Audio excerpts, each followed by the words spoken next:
Thursday, October 26th, 2017. Of the United States of America, and to the republic for which it stands, one nation, under God, indivisible, with liberty and justice for all. Yes, we do. Motion, we approve the minutes of the October 5th meeting. Second. Mr. Monahan? Yes. Mr. Old? Yes. Mr. Sheniko?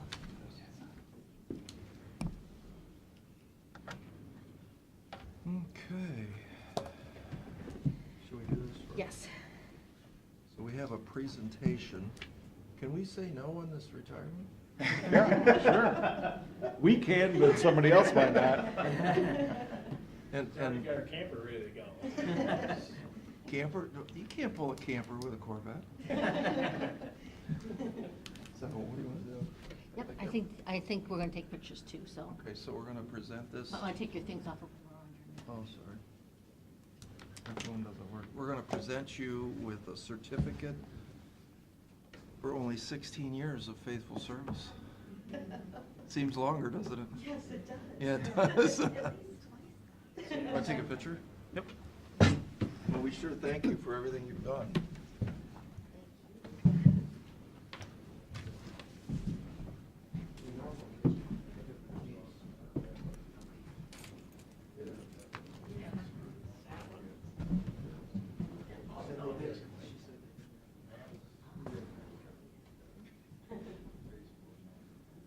You wanna turn it around, Sandy? There. There we go. You don't have to smile, Sandy. It's like graduation.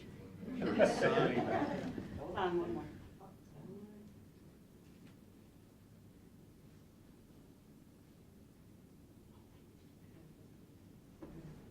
We're in the club together.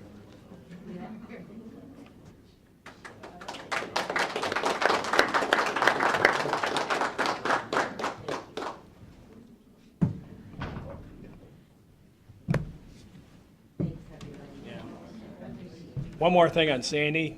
She's got less than 34 years in, and a little over half of that was with DOES.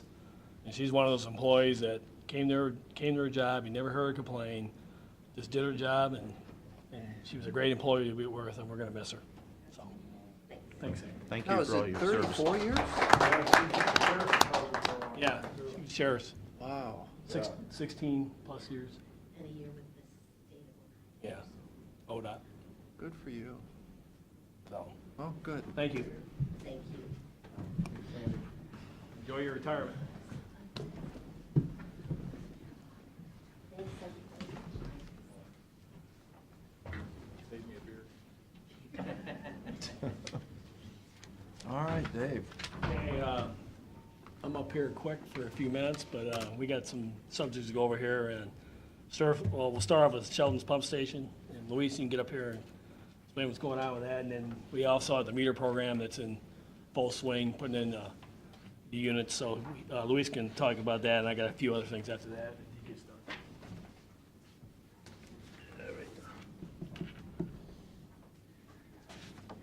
We have another pump that's getting repaired. So once this pump gets repaired, we'll have 2 pumps going. for At Sheldon's. Yeah, so, It's still at North Shore being Yeah. being Mhm. done. What'd you And end once- up doing on generator? We're just not gonna do that? not at the moment. I figure once we need it, then we can figure on putting one in, but we don't really need one now at the moment to be, so. But we're gonna need heat in that building for this winter if we're gonna leave the water in the pipes. Yes, they've always had water in the pipes, and we've never had problems with Yeah, it. we figure when we get, Luis and I are talking, we're talking to some people, we figure get that roof on and get the windows redone. It'd be even warmer in there, that lake temperature, because it's so deep, a little lake level there. Yeah.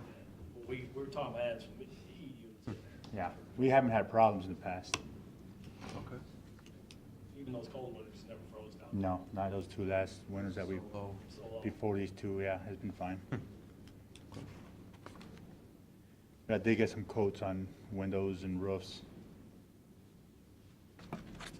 Are they gonna put any stone or anything out there? I mean, it's like a mud pie when you go to eat, you know, even if you're walking and Yeah. driving and. We're gonna try There's a levee that goes all the way around, and every time we get that northeast wind, it comes right in and the water just flows right through there. And that's how we get all that sand buildup. But we've cleaned it a couple times already this year, and it's right back to, so eventually we gotta fix the levee or try to figure out a way, put in some type of culvert pipe and kind of make it just kind of go around whenever we get that northeast wind. There's like a matting and stone you can put down, so I think we might end up trying to work on that, so they can get the equipment back there to do the roof and the windows.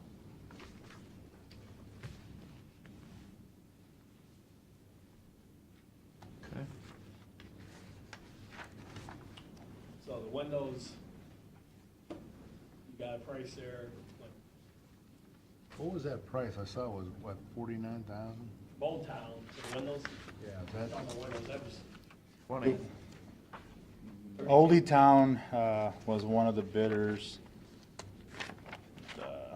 GBA, which is Glass Block of America, was another one. And Shine Right Through was another. I was also gonna get another one from Carter Lumber, and I have not seen that one yet. Once that one comes in, I'll send you an email on it. Old Town was around 32, right? 32. 32, yeah. Boy, that sounds rich, don't it? Let's wait and see what the Carter quote comes in. The other Okay. one, that was the cheapest, somewhere Yeah, that was the cheaper of the three. 40s. So one was 47, the other one was 39.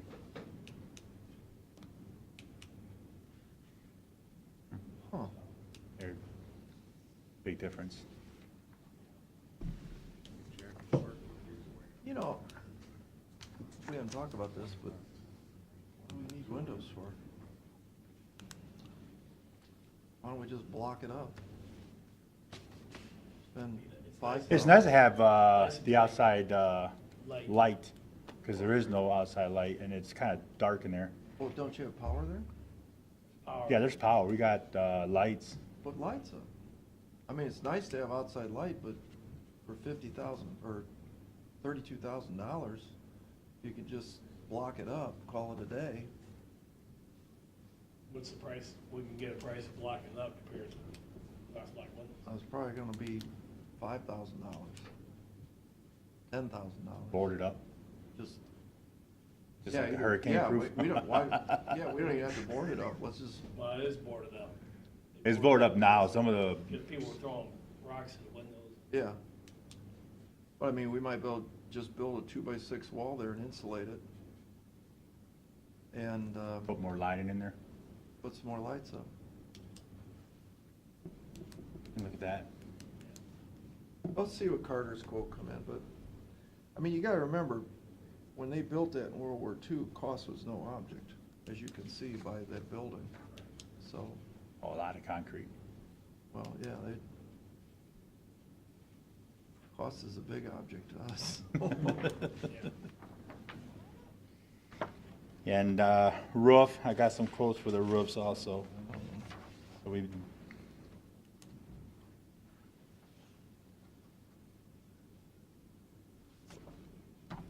Say that again? we got quotes for roofs Yeah. for Sheldon's. Pitch, the pitch Oh. was the cheapest.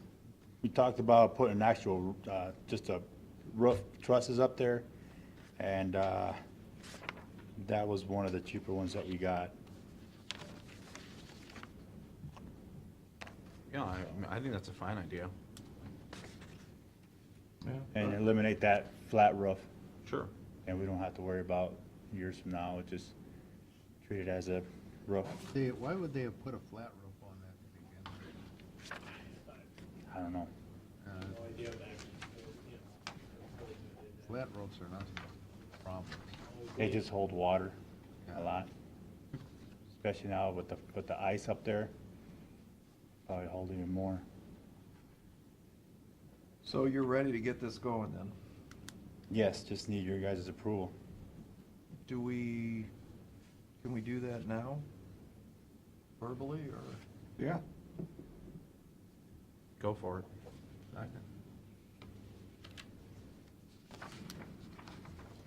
Did you see it? Yeah, I saw it.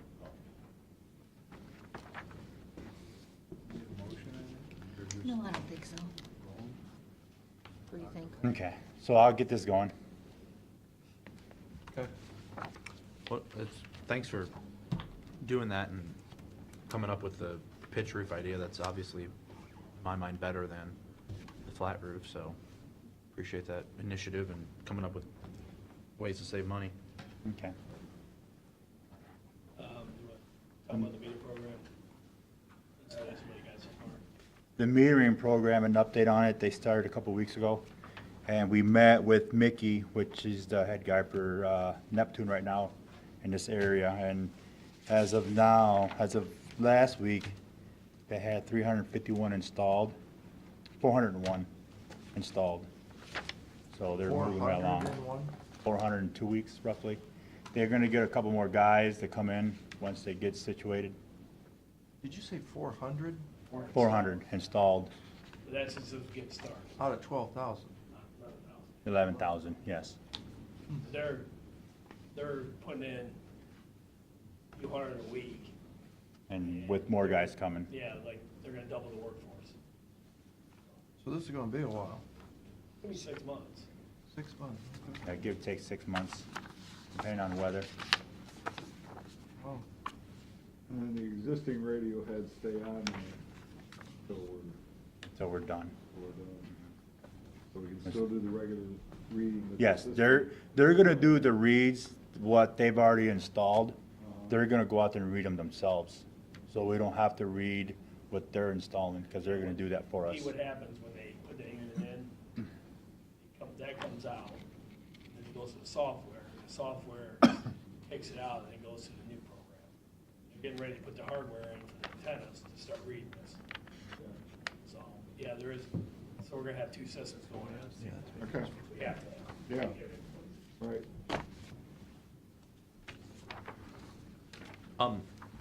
Dave, you and I had talked a little bit yesterday regarding concerned citizens phone call, and this kind of sparked us onto a conversation about, we have the Erie County Department of Environmental Services, and when you go to our website, it's very difficult to navigate. As we develop the new website, I think it would make sense to break this out and have water department, collection, so landfill, so people can more easily navigate the part of the government that they need things from. They probably don't need things from the county recorder that often, or even the county prosecutor that much, but they Yeah. do use you guys, they do use JFS.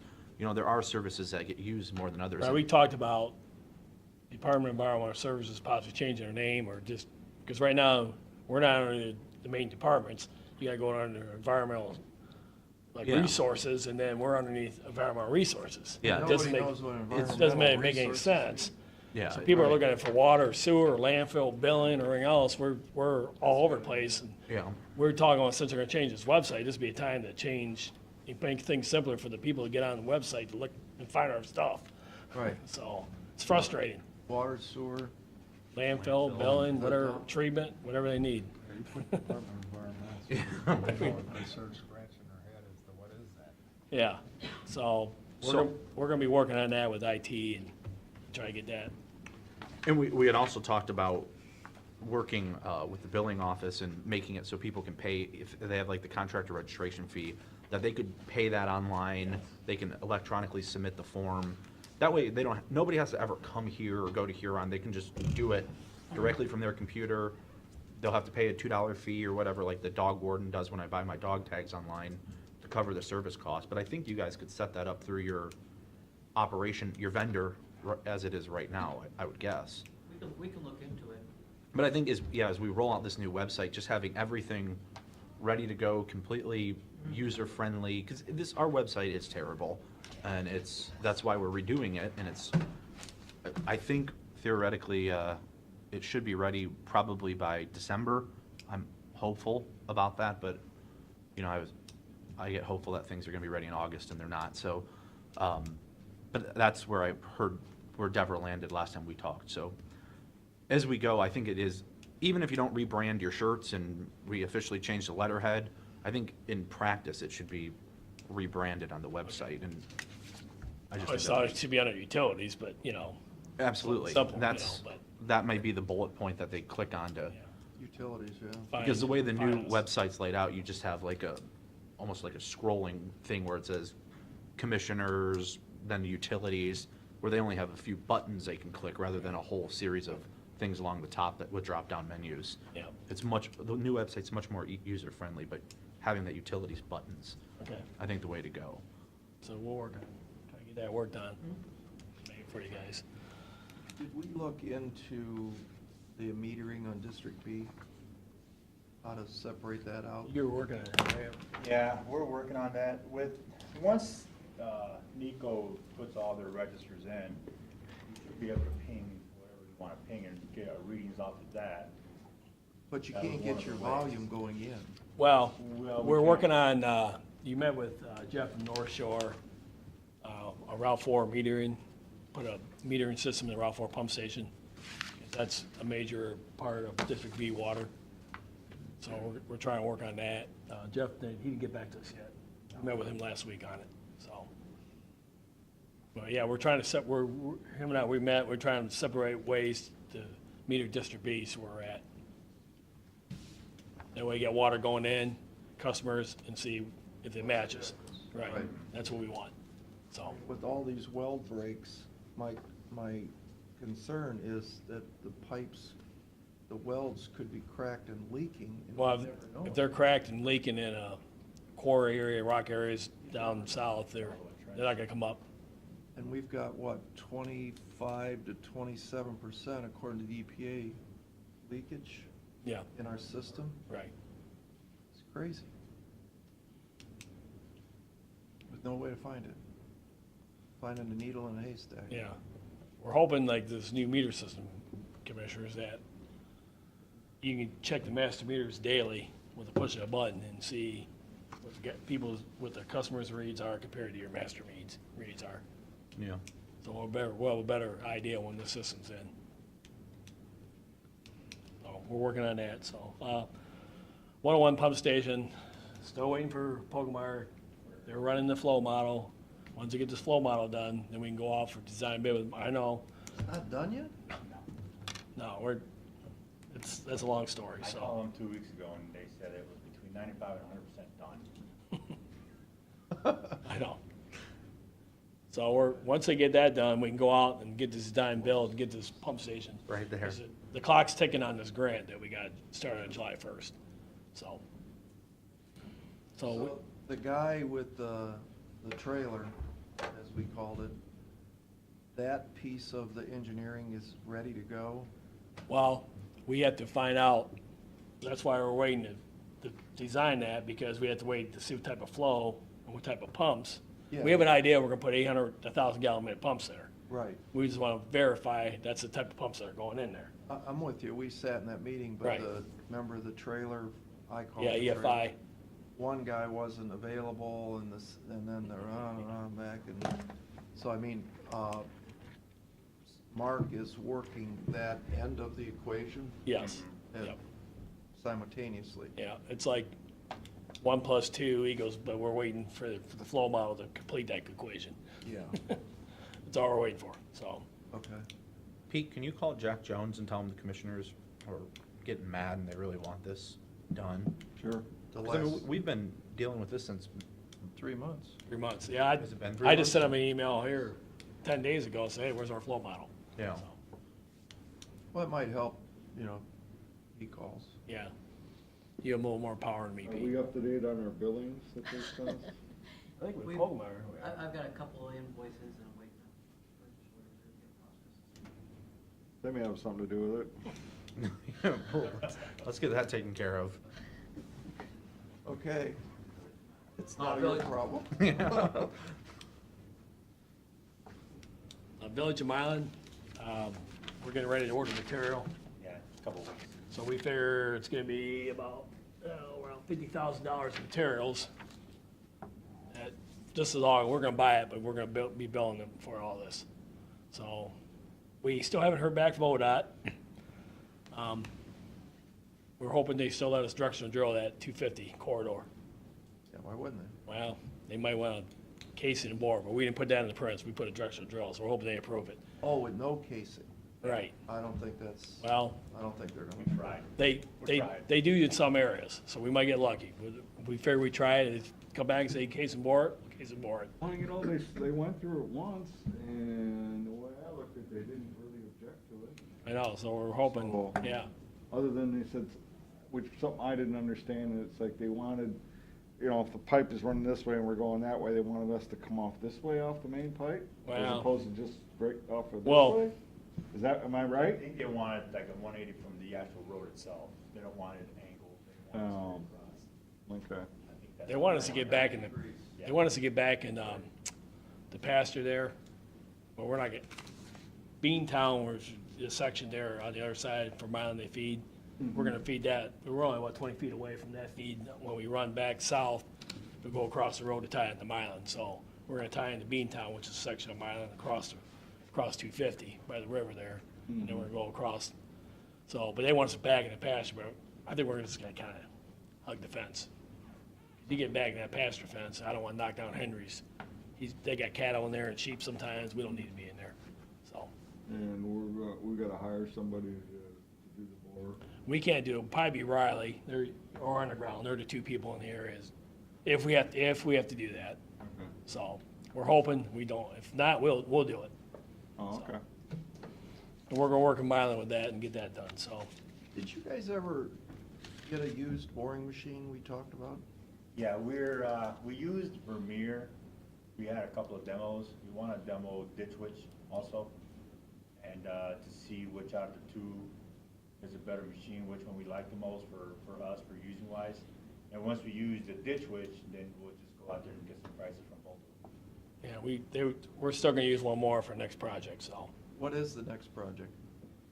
Well, the next one's probably gonna be the Village of Milan, once this goes in, but we want to do Ann Drive. And Drive, There's one that's on. try it, we're still trying to maybe possibly get And Drive done before the end of the year, we're hoping. So, I know we only got 2 months left, but I'd like to get And Drive done, because there's several breaks in there every winter that they have, so. Well, you know, I think we talked about this, and never got brought back up, is we were gonna do a cost analysis with the labor and the material on the job. And we were gonna think about, if this is working, hiring an additional person to basically have a full-time crew to do these repairs Right, throughout the county, because you've got, what, hundreds yeah. of things to fix. Yeah, we got pipes from the 1880s on that need to be replaced, so. And if you prove to us that it's cheaper for us to establish, you know, the three guys with using the existing equipment versus like. We were hoping, Pat, we wanted to do this. We were hoping to get a couple more projects to do that for you guys, but Yeah, I mean, we since wanna, we lost our operator back in early August, that operator's getting replaced. You signed the paperwork today, Signed the paperwork. a couple weeks, and then a couple weeks from today, Nancy, we're gonna post another equipment operator. We're not gonna post maintenance people, we're gonna post equipment operators, so people can be able to dig, and then that'll replace Ralph. That's not an additional play, that's just a replacement. right. Hopefully those We're not two, adding to the staff at this No, point, we're just no. replacing. right. We're hoping with that type of crew and these younger guys coming in, these more experienced people, you know, I guess I can't say that, but whatever. That helps out and get stuff done, so.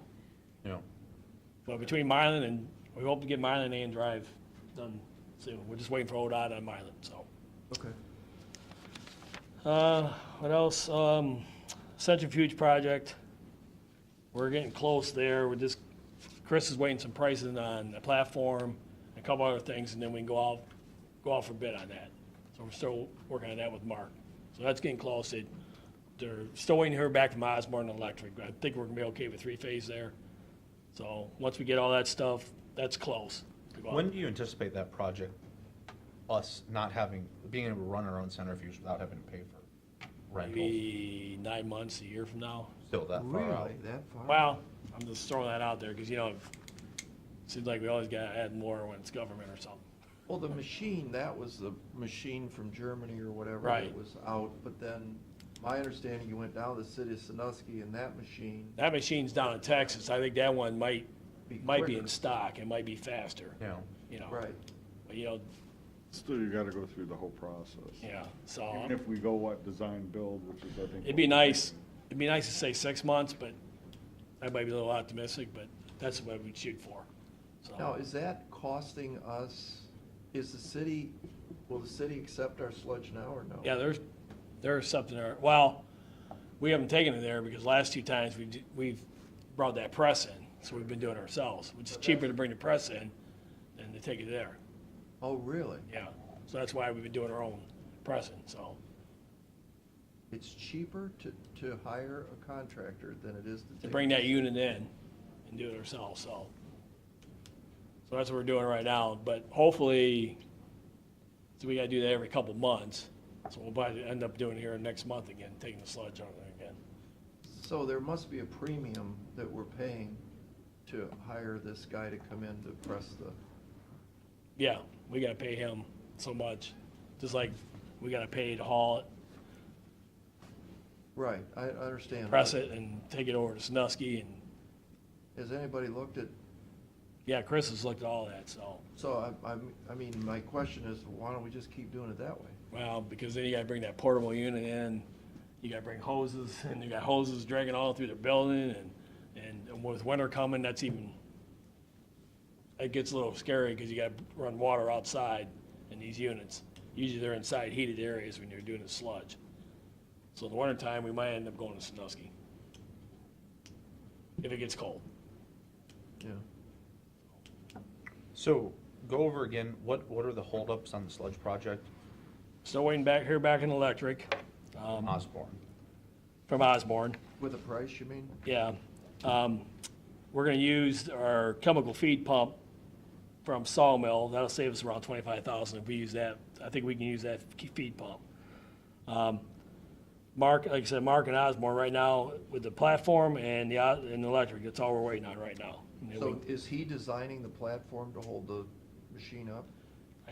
No, that's with the Centrifuge Company. They have, They're doing. they're doing that. Okay. We don't need Mark. You go design build, and they would do that. Yeah. So then your vision would be you would take the drawing from the centrifuge company to a local fabricator, they would build that Right. piece, Yes. then they would set it on, the electric contractor would come in and wire it up according to Osborne's drawings, and basically it would work. Right. Got a little bit of piping here and there, but everything should be fine. That's what we're shooting for, so. And like I said, we're still estimating 600,000, and over half, 400-some thousand of that would be is the centrifuge. To buy the machine. Well, it's a lot cheaper, and what were we before, $1.5 million? I think 2 2.2. Well, that was with some other improvements to the plant, but just on its own, it was about 1.6. Yeah, So we saved $1 million. Saved $1 million. yeah. So hopefully we get that done here soon.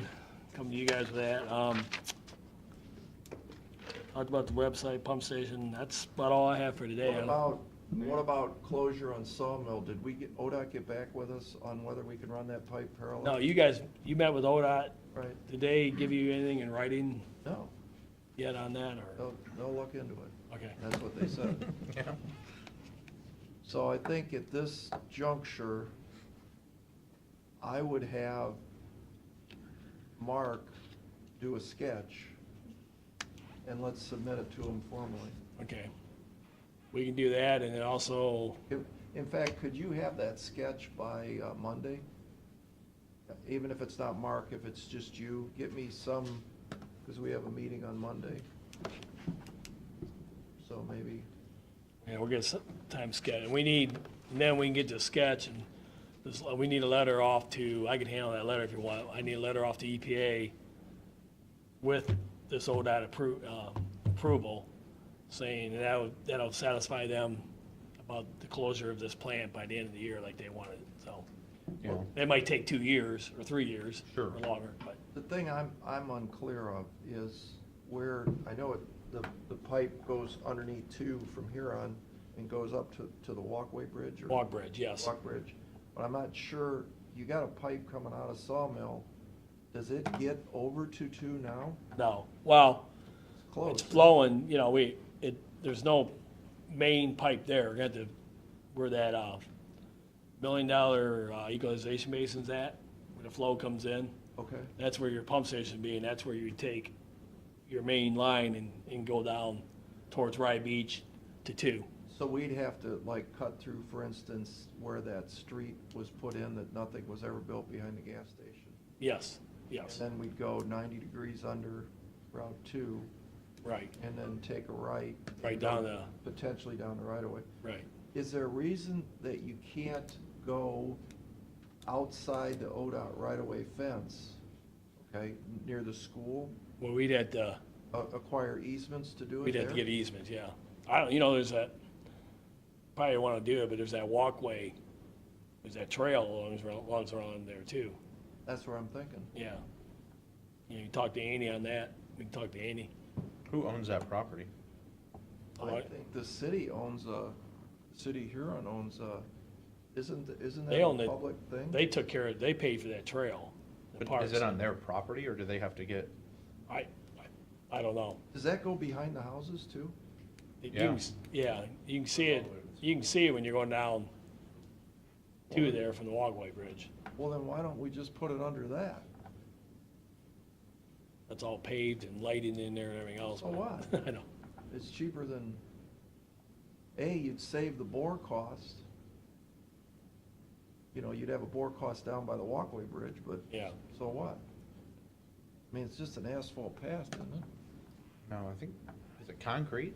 I think it's concrete through there. Concrete. Well, why don't you guys drive out there and look at it a little Yeah. closer? Maybe instead of jumping through all these hoops, if we can do it Just that way. Make 2 sketches, one on the ODOT right away, and then one using that path, if we can do it with Huron. Okay. Dave, what about the NASA line? Oh, that's the line, you guys get that report I sent you guys? Well, you did, but I was unclear, did Pogemeyer in 2007 actually pressure test? I don't remember, I remember a flow test, that's all I remember. But the language you sent us talked Yeah, about the pressure Pressure test. test. Did it ever happen? I don't remember a pressure test ever happening. Were you around then? I was around then, but I think Jack was handling all this back in the day. Does Bob Puzak still work at NASA, or did he retire? I don't know if Bob does or not. All right, let me talk to Stringer and see if Puzak still works there, because he would have a record of it if it was performed. I just don't understand why that line needs to be pressure tested. I agree. It just makes no sense. You're talking a lot of time and money, and it's a water pipe. Right.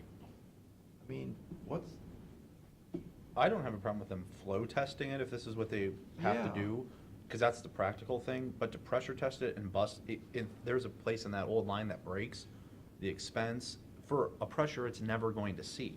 Right. right. If it works, it flows water, that's pretty practical. The only Let's do pressure it's that. gonna see is the 2 or 3 pumps that are working on that station now in Exactly. Sheldon's. See, what I would tell. Didn't you run a test in We ran- 2005 or 6? We ran a test when we did the water plant study, and we flowed that line.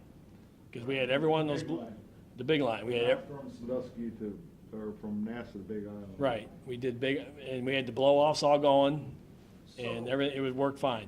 What I think needs to be done, my opinion, is open up the valve at NASA and let the water go backwards into the city.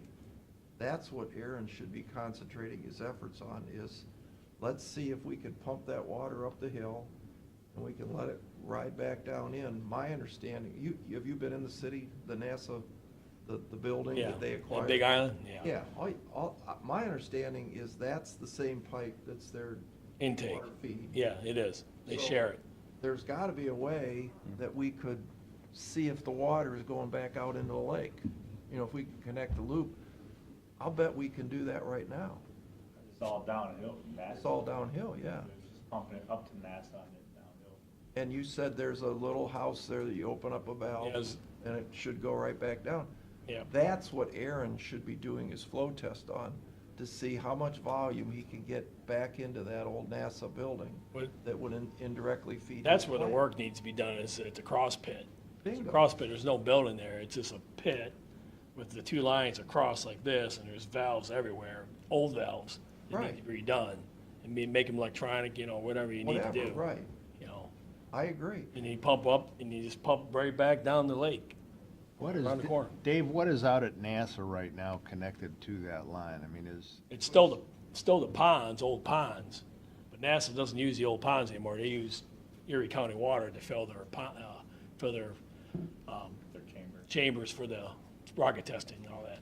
Well, do we need to fill the ponds in order to get the water back into the city? No. You can No, do this right with the you pipes. can just, you turn your pump on, do your blow-offs, if your valving's right, you can pump all the way back to the city. Right. Once you get, you're going uphill Yeah. I to the understand. cross pit, and then once you get that thing, then you start going back downhill towards the city, So what, Big Island. you would think what the city would want to do is do a flow test down at the point of the connection point down at Big Island, see if they got the water or not. Simple as that. And there's no pressure involved in any of this. No, we don't need to be 150, 200 pounds of pressure on these lines. No. Well, then let's just say, The city seems to want, though. well, that's a good story, because let's go back in ancient history. Didn't they get a $250,000 grant from some thing that we hired this guy to do? The cities, and we're paying half of this. It was something to do with the water settlement. It's the water settlements, and there's no grant. I thought there was some state No. thing. Is this No, our money no. we paid, overpaid? Right, exactly. It's that difference between what the buck, 18 or 16 we're paying and the buck 26.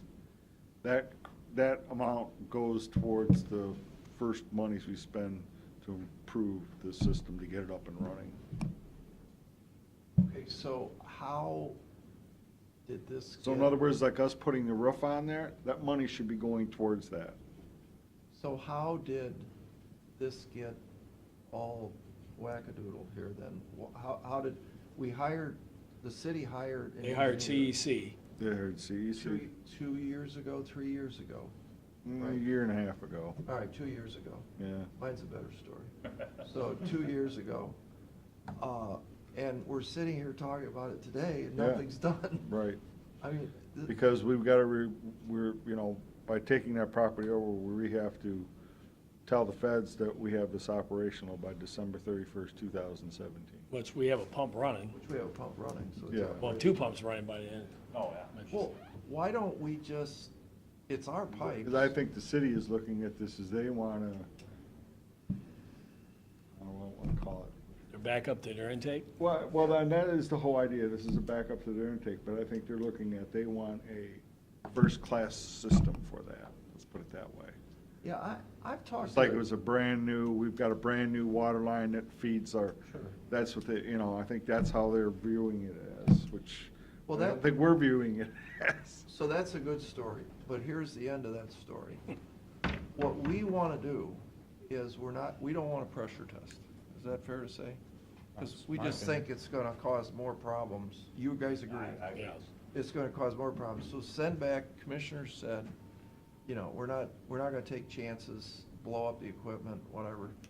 What we'd like to do is you guys work with the guys at their water department and figure out if you can get the water to come back into Big Island Yeah. Right, with what we've got. with what we got. That's Money, the goal. the money we should concentrate right now should be at the cross pit in NASC. Yeah, and we don't need TCS or TSC or whoever they are, It's easy. and their 2 years and $200,000 worth of pressure testing. We don't need that, okay? So just, In a meeting I had with him earlier, Pete couldn't make that meeting, you had another meeting. I told him we were not interested in having all this engineering done in this facility. It's already done, I told him that. Yeah. So, If it works, it works. right, get a flow meter down at Big Island and see if they got enough water to run their system. If they don't, we'll go to Plan B. well, all it is a backup. If they get needle ice, you usually, hopefully you don't get needle ice on this intake and you pump it back till. Right. I'd talk to whoever sells valves, and if I understand it right, I'd figure out how to get something right here that you could open or close, like you said, electronically. Yeah. You know, spend that money right there, because that's the tamale. We don't need to pump into those reservoirs. No. So, you know, back in the day, those big holding reservoirs were for backup for the nuclear plant, for cooling water. They needed those. But we don't need that system anymore. We're not gonna pump into those reservoirs. But if you guys go out and put your eyeballs on it, and I think you need something that makes this work, a connection. Yeah. And like you said, Luis, the water's going back downhill anyway. Put a flow meter down at the bottom of that thing and see if they got the volume they need, and if they don't, let's figure out why. We're only running one pump right now. We saw that report, you know, even with that twisted section out there in the lake, you can get over 13 million gallon a day right now Without doing a thing. without doing a thing. Right.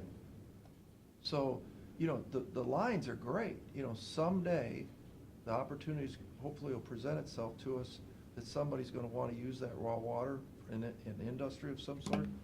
And when that happens, that industry will pay to fix that kink out in that line, if they need more than 13 million gallons a day.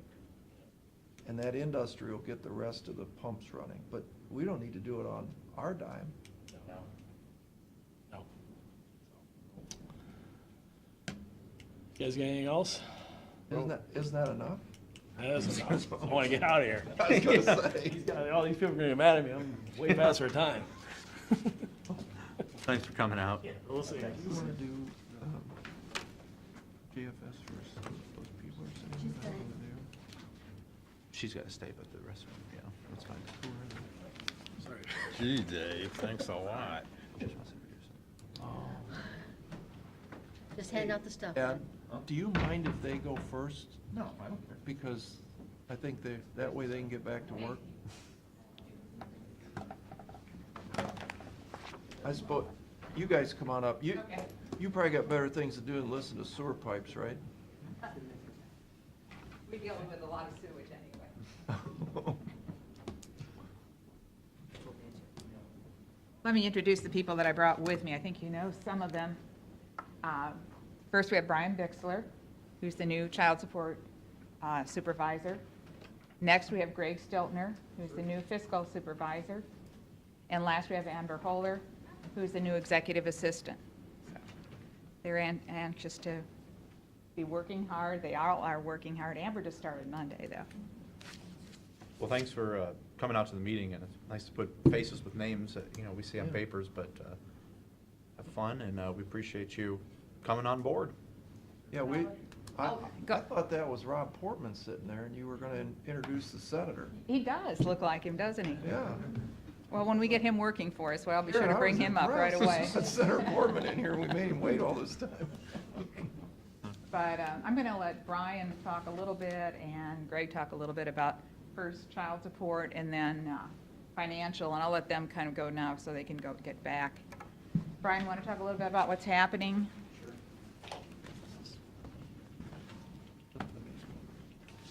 Hello. Hi. Yeah, just with child support, we've been, with me, doing a lot of training recently, last couple months, learning the systems, a lot of things to learn, but it's going really well. As for my side of it, I'm learning to do a lot of emancipations with the kids now that are going to be coming time to graduate and get off the orders and everything.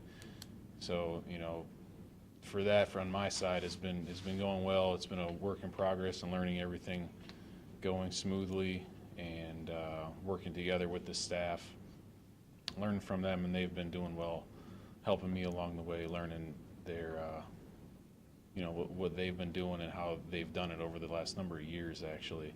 So they've been great with me, you know, good teamwork, and you know, I'm happy with it so far.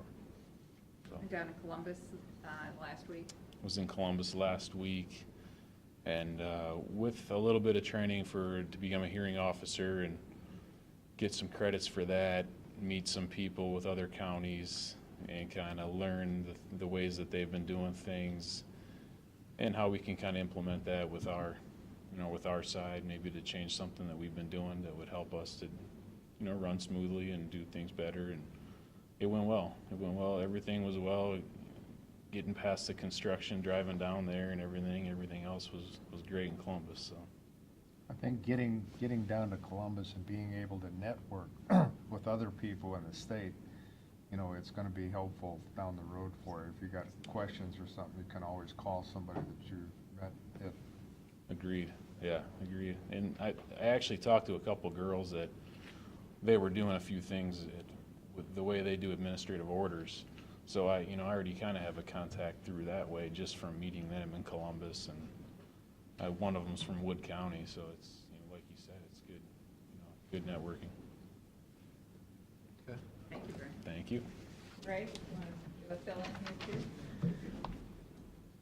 First, I just wanted to say it's an opportunity that, for me to be here with the Job and Family Services.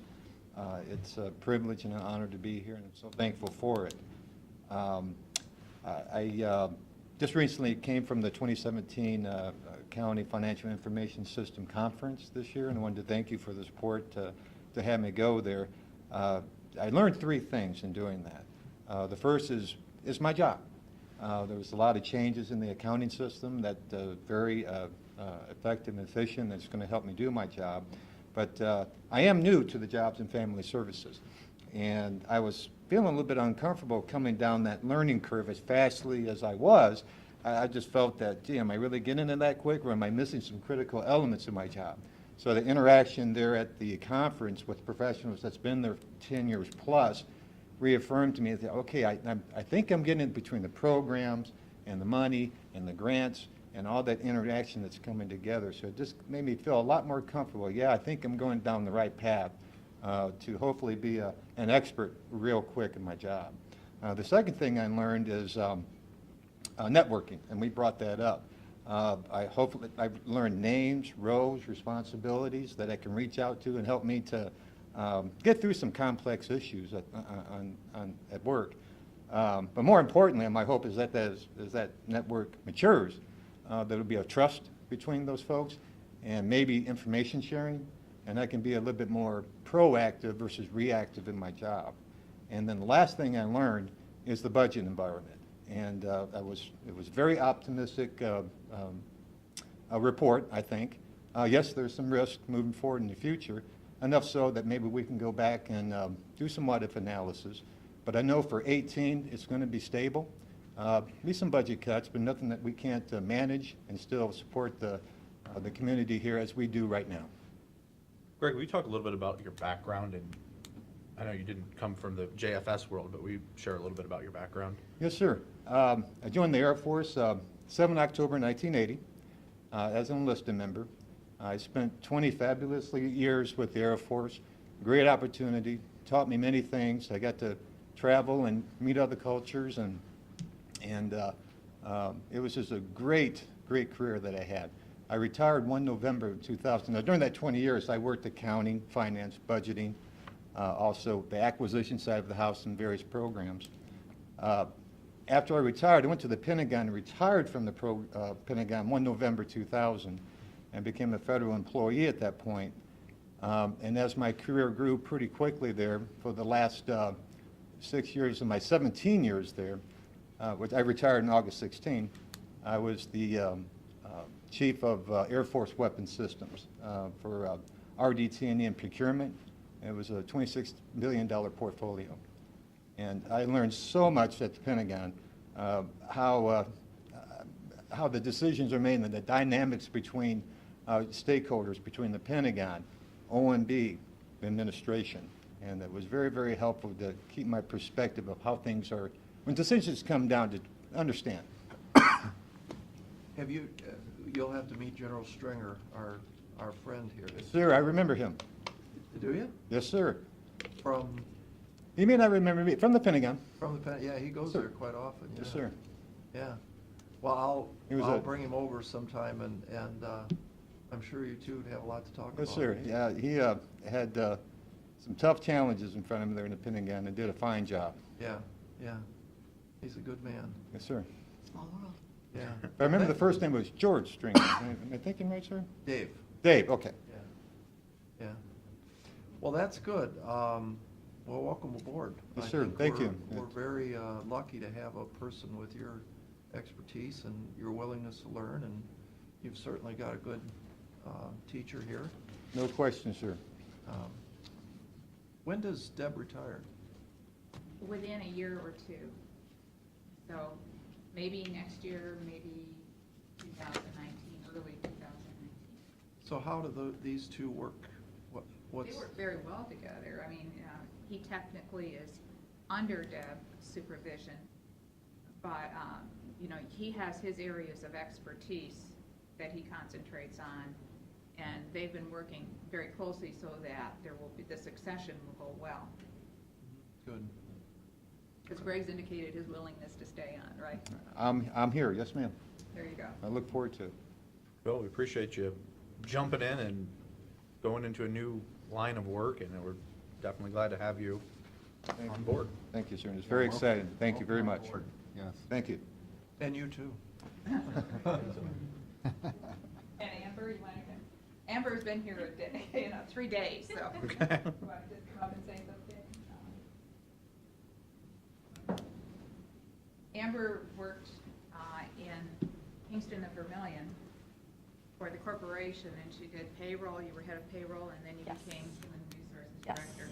So in taking over the executive director or the executive assistant position, she's well suited to do both the payroll and time force, which is a big part of that, and then human resources. So she'll be our civil rights coordinator. She'll handle a lot of the issues that come up when you have, 100 people that have issues that work for us. That doesn't happen often, though. No, it's rare. Very rare. So there'll be a lot of times when she can take naps in the Oh. afternoon. Good. Well, thank you all for having me today. I don't really know what to say. I'm new to this. I'm very excited to learn all the aspects of my job. Yesterday I got to spend a lot of time with Greg and get into all the payroll, and it's cake. So I'm excited to learn more about my job. So Good. Thank you. thank you. Thank you. Thanks, guys, for coming over.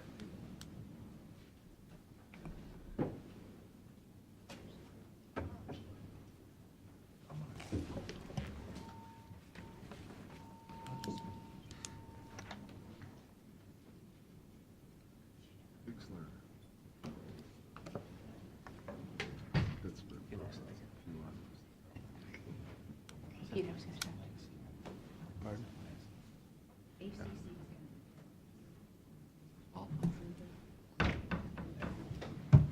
He was quite an athlete. He was a good athlete at the same time. Really excelled. It's getting cold in here. It's like the longer we're in here, the colder it gets. So maybe I can get the information. Don't we have heat? Me and Tim, Yeah, yeah. I think Tim will be glad to do it. Where's the thermostat?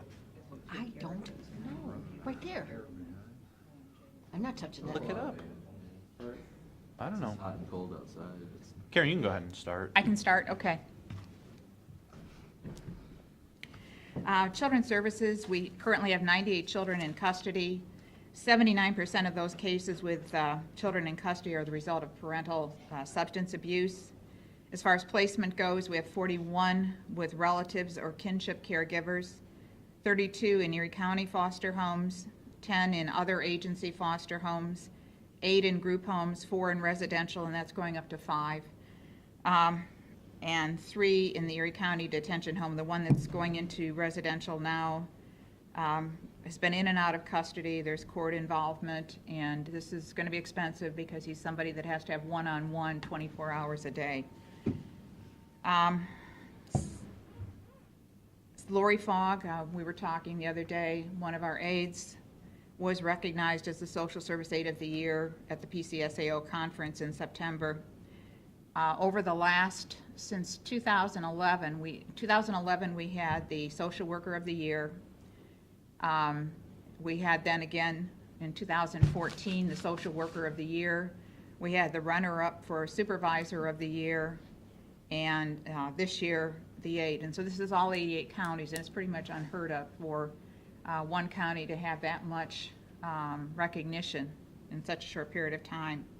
One of the reasons Lori was selected was because she was able to reach out to the community, Lowe's in particular, and get them to, as a project, redo our playground area that's off our parking lot, where children who are in care, when they come for visits, have an opportunity to be with the parents and the caregivers in a more informal setting.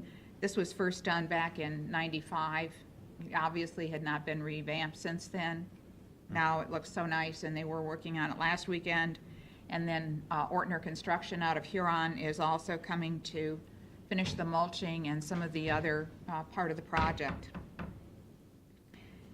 The other thing the agency is doing well, this unit is doing well in, is visitation. That's a key area under the federal regulations. The federal regulations wants to see 95% visitations in these 4 areas, and a lot of the state can't even get up to it. Fortunately, in Erie County, they've been at between 97 and 98% in all the 4 categories for the last year and a half. Child Abuse Task Force, we had in our September meeting, we had a good turnout. We always have a lot of cooperation. We have a lot of members of the community there. And when I say community, I mean the legal community and law enforcement. We had 25 and 33 cases were reviewed for potential prosecution for child abuse. The Elder Abuse Task Force has a smaller group, and it's still a fairly new group, but it's getting stronger all the time. We had someone from the state there to meet with us on different approaches to financial elder abuse, and then we had 2 cases discussed for possible prosecution. We had 25 referrals in adult protective services in this period. 14 investigations were completed. Income maintenance, we have 4,600 people in Erie County currently receiving food stamps. That's down about 100 residents from the previous bi-monthly. We have 231 caretakers who are receiving cash. Only 6 individuals, though, are receiving cash. 10,239 Medicaid cases are open were open at the end of September. Fraud collections totaled $53,000 for the first 7 months of 2017. And What does that mean, 50? Would you say 50? 53,000.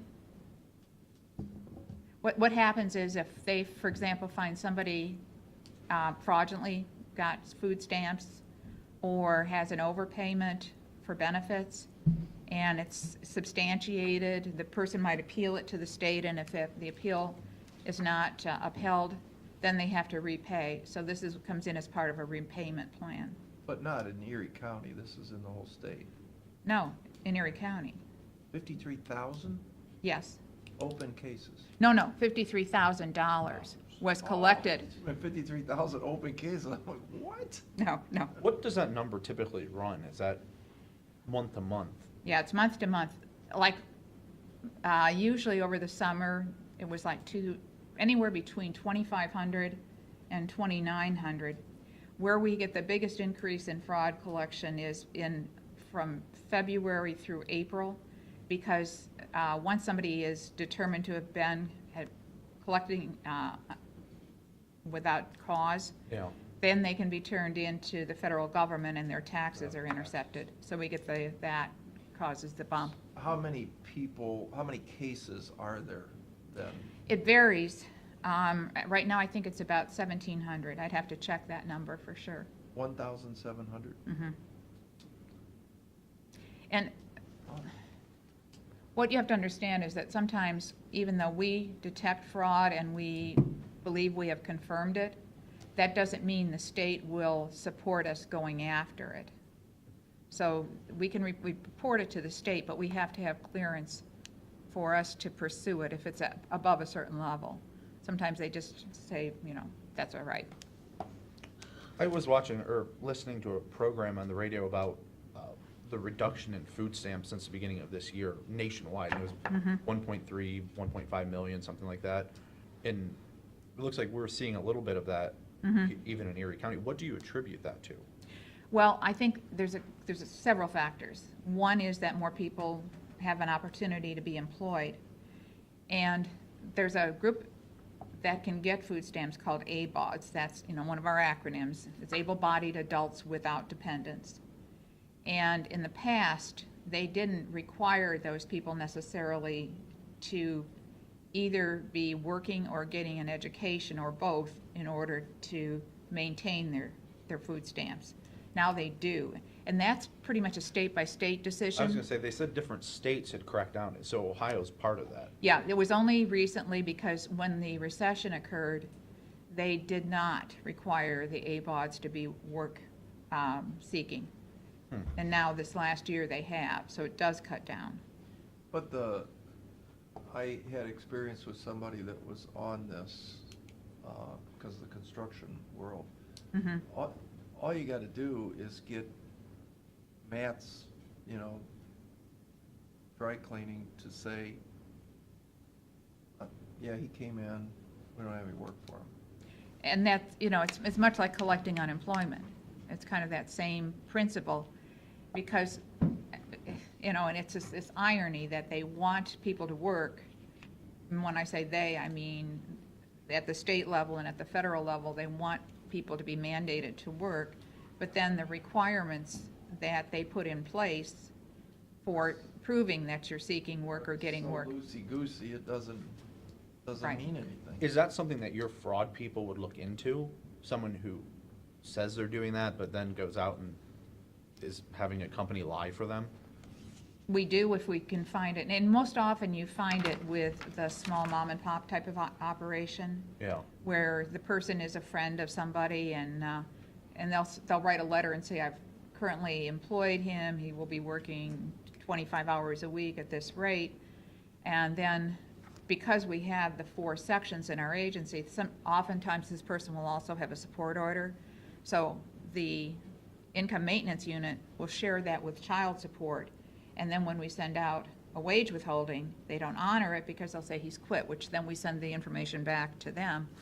So we try to interface enough that we get that.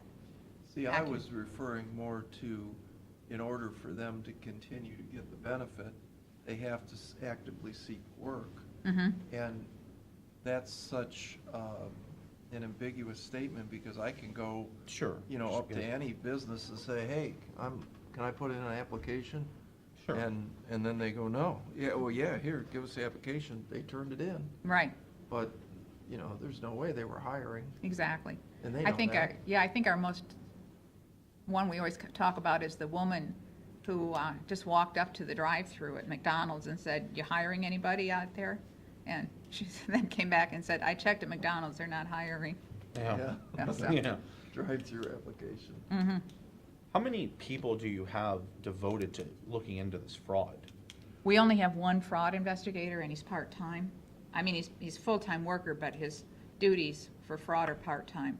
But it's a situation where I think all the staff is on the outlook for fraud. So they report it. Once they report it to him, their part of the investigation is somewhat done.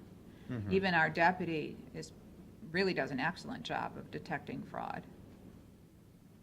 Because I would think if we're bringing in $53,000, We could bring in a lot more. if we had more resources, I mean, it's one of those things where maybe even if you hired another person to go after, because the thing with the financial elder abuse, the theory in my brain is, hey, in Erie County, if you're gonna financially abuse elders, we've got repercussions.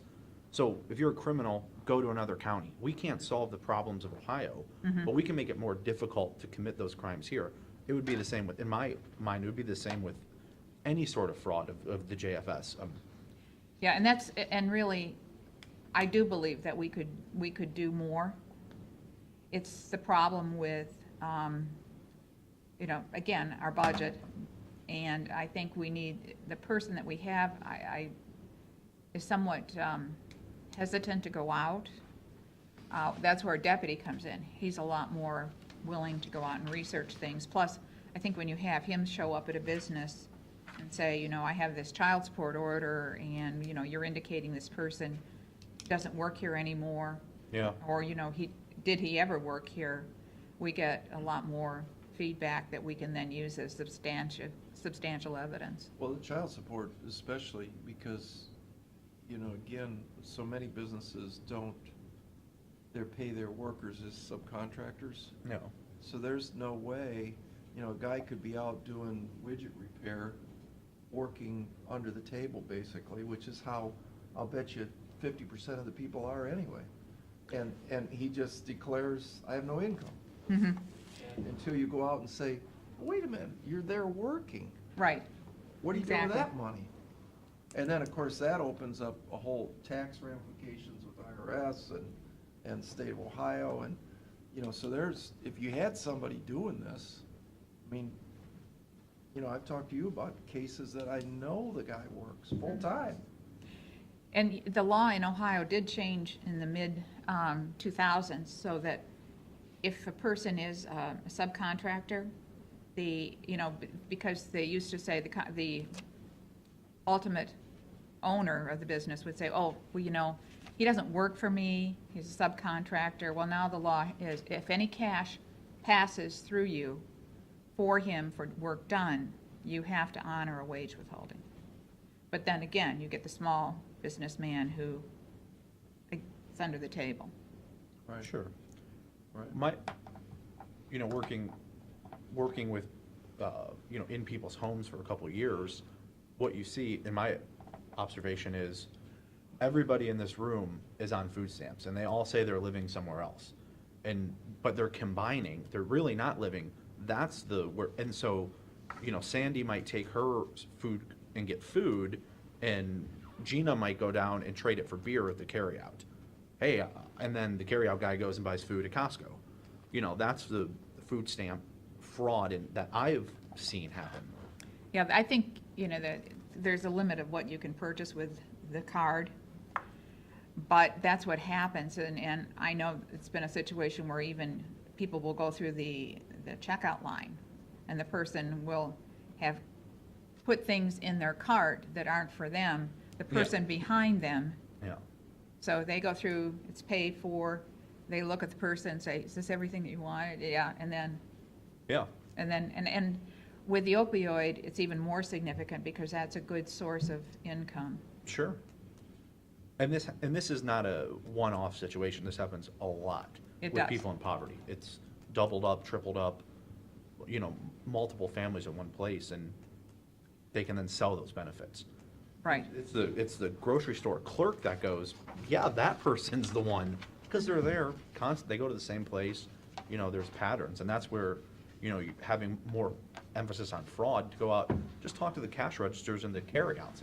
And They don't that's- own the place. They don't care. Yeah. This guy's a. That's where the fraud investor has made contact and has associations with a lot of the stores, like Kroger and Myers and the big box stores, but not so much with the small mom and pop, because again, they're not usually interested in having the fraud. So when you get that uncovered. money, you bring in 53,000. Where does that go? Does that go into which? It goes in to pay off, it's going back to this, for the most part, we get some incentive money out of that depending on what area it was in. But for the most part, it's going back to the state to repay the state. Well, how It much? used to be better. I mean, we used to get more incentive money as a reward for collecting this, but the state's cut back a lot on incentives in all the units. So how much of that 53 is coming back? I don't have that figure, but I'll be glad to get it for you. All right, make that note. It's not conducive to us, though. Pardon? It's not conducive to us. In other words, we don't keep the 53, we get this We get a much. little, very small percentage, like maybe $2,000, something like that. But I think what the important part of it is the more you can get it out to the community, that there's an aggressive program going on. Because that cuts back on taking on other Right. elements of your Because business. once you have somebody who's convicted of fraud, or even just found in a fraud situation in the agency, then they are cut off. Yeah. The word gets around the street pretty quick. I think that's the benefit, is it's The just- deterrent. It's tough to do this in Erie County. Yeah, Should be and the I agree word. with you. That it's tough. Sorry. No problem.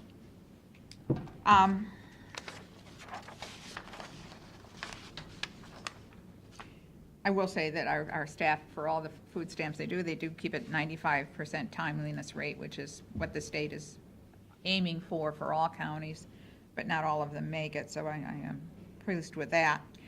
In Ohio Means Jobs, job market relatively stable, averaging about 1,000 jobs in the Sandusky area every month. It's increased to 34,000. That's up 4,000 since the last time I reported to you. What's 34,000? 34,000 jobs available within a 50-mile radius of Sandusky. So why did our unemployment rate go up? I think that's what you're seeing is the seasonal dropping off, but then they're starting to have some Kalahari. I know that's a bad word here. Kalahari is hiring a lot of people. We have the other places are also hiring significantly. The other water parks, Ventura had a big hiring event. I think, what did they hire, 62 people at one hiring event alone, and they're paying $16.58 an hour. So of course we got a lot of people coming out for that. So I think the drop off is the seasonal. The increase that you're hearing is the improving economy. But why, the thing I didn't understand is why did Huron County and Ottawa County go down and we went up? With unemployment? Yes. Because we have more seasonal. Oh, that's it. Mhm. Yeah. This traditionally happens in. Absolutely. I mean, every year, Erie County's always spikes. Mm-hmm. Yeah. And I think Cedar Fair this year hired a lot more people who then become part of, they're in Erie County, they're getting counted as employed because a lot of them come in and get benefits. And then when they leave and they leave Erie County, it still counts as part of our unemployment picture.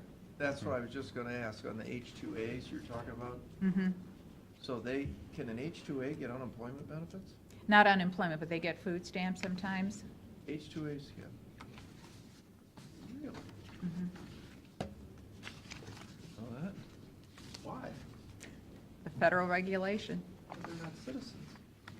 They're visiting here. You don't have to be a citizen to get food stamps. Yeah, that just doesn't make sense. Well, the next time you go to Washington. We just have Well, Portman we got here. Rob Portman here, let's just tell him. Yeah. So that is an issue. I mean, we see that. So that's really could be why we see that spike, because you got 3,000-4,000 H-2As here, maybe more than that are here for 9 months. Do you know the number? I could have Casey research it and get it to you. So, Be interesting. That would be to know. interesting to see how Yeah. many Cedar Point workers receive county benefits. Well, it's not even just Cedar Point, because, Put in Bay runs Oh, on sure. them, and, I mean, they're. well, we wouldn't get Put in Bay, but we'd get, Kelly's. Kelly's, Sure. Mm-hmm. Kalahari, I mean, everybody, every hotel in town does. I mean, we're kind of getting into it. 'Cause We're that would having give your the, population bigger yeah. for a period of time, and then it would fall off when they go back home. Under the Ohio Civil Rights mandates, we have to have, once you hit like 5% of a foreign-speaking population that you have in your county, you have to elevate your LEP plan. And, Or teach them English. well, in this case, we're always below 5%, but then there's an argument that once we get into the summer, we do have potentially more than 5% Hispanic, and but then we get others too. We get the Eastern European. Yeah. So far they haven't touched us on that because they do treat it as seasonal, and we haven't had to make that uptake in the standards. Let's see, child support, Gil. Brian talked a little bit. Gil Vaughn and Lynn Weaver are two new workers who were successfully bid. They were already working at the agency. They were promoted when one person retired, another person moved to Cleveland. And then Brian replaced Melissa Hacker. And we know that one of the big things in child support, and Brian didn't talk about that, but Senate Bill 125 and House Bill 366, which deal with the change in the guidelines. Very significant for child support agencies across the state and for the private bar, because it would mean that the calculations for child support will change dramatically. The last time they were put in place was 1986, and it really hasn't been touched since then. I mean, wages have gone up, changes have been made in the tax benefit credit that you get for other children in your home, but those are about the only changes. And this also then affects the insurance too, what someone would be required to contribute towards insurance, health insurance. And they move it from the Ohio Revised Code to the Ohio Administrative Code, which will allow for the future. To be more for- flexible, yeah. So it won't take so long to continually adjust it. Yep. Right. And imaging software that we have, we were pleased to see that when the federal people came in another county and they reviewed their federal tax information protection, that our imaging system, which was developed and produced by the same person, was passed with flying colors. We do have, I was just telling Pete that we have quotes now from ACC for our imaging system and server, which will be with ACC for $15,000. It's less than what we had anticipated. And with our budget being, at least for the next year, we're pretty sure we're solvent enough that we can afford that. We don't need to come to you for any loans or anything. So we want to go forward with that.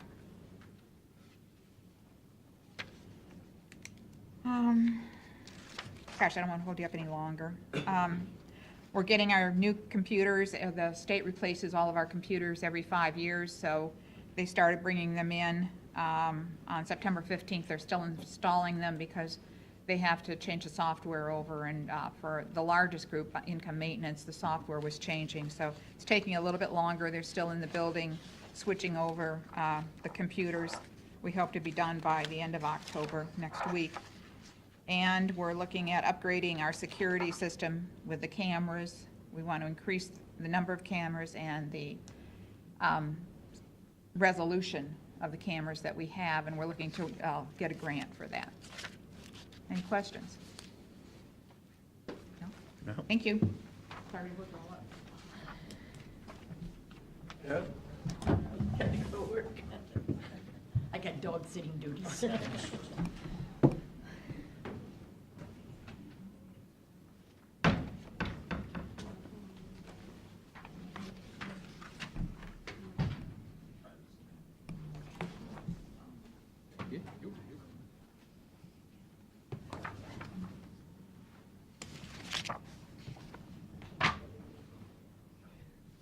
You mean to make some adjustments there? Actually, looks pretty good.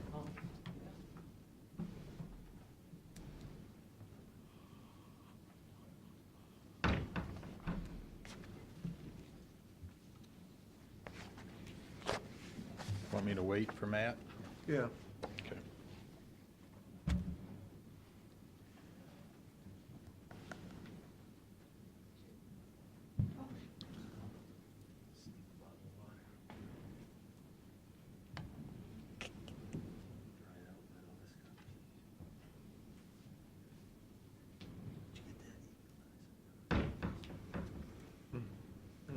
Did he get back with you?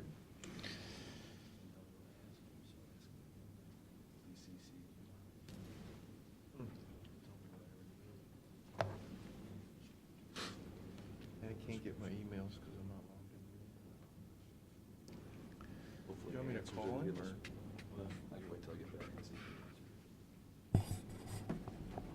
He answered it first thing, he just didn't tell me anything new.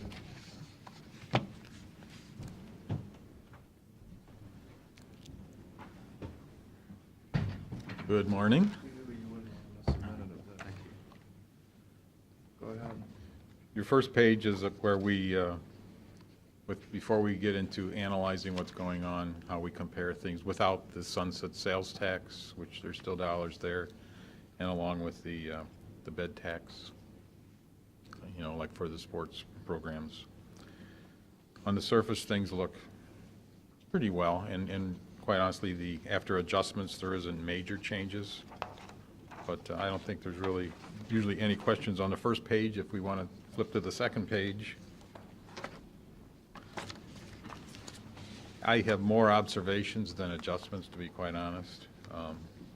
On the revenue side, we had a couple of advances paid back this year that weren't part of last year's revenue stream. Not a big deal, about 110,000. Worth noting, I think, is the investment income is up about 25%. And even looking at October already, it continues to increase. I think it's one of those economic things. Sales tax is still hanging on, but we know that's going to change. I put the note that what we're seeing is June's sales tax dollars. I think pretty much people realize there's a lag there, but basically the revenues are pretty similar to a year ago, other than where we're seeing the improvements.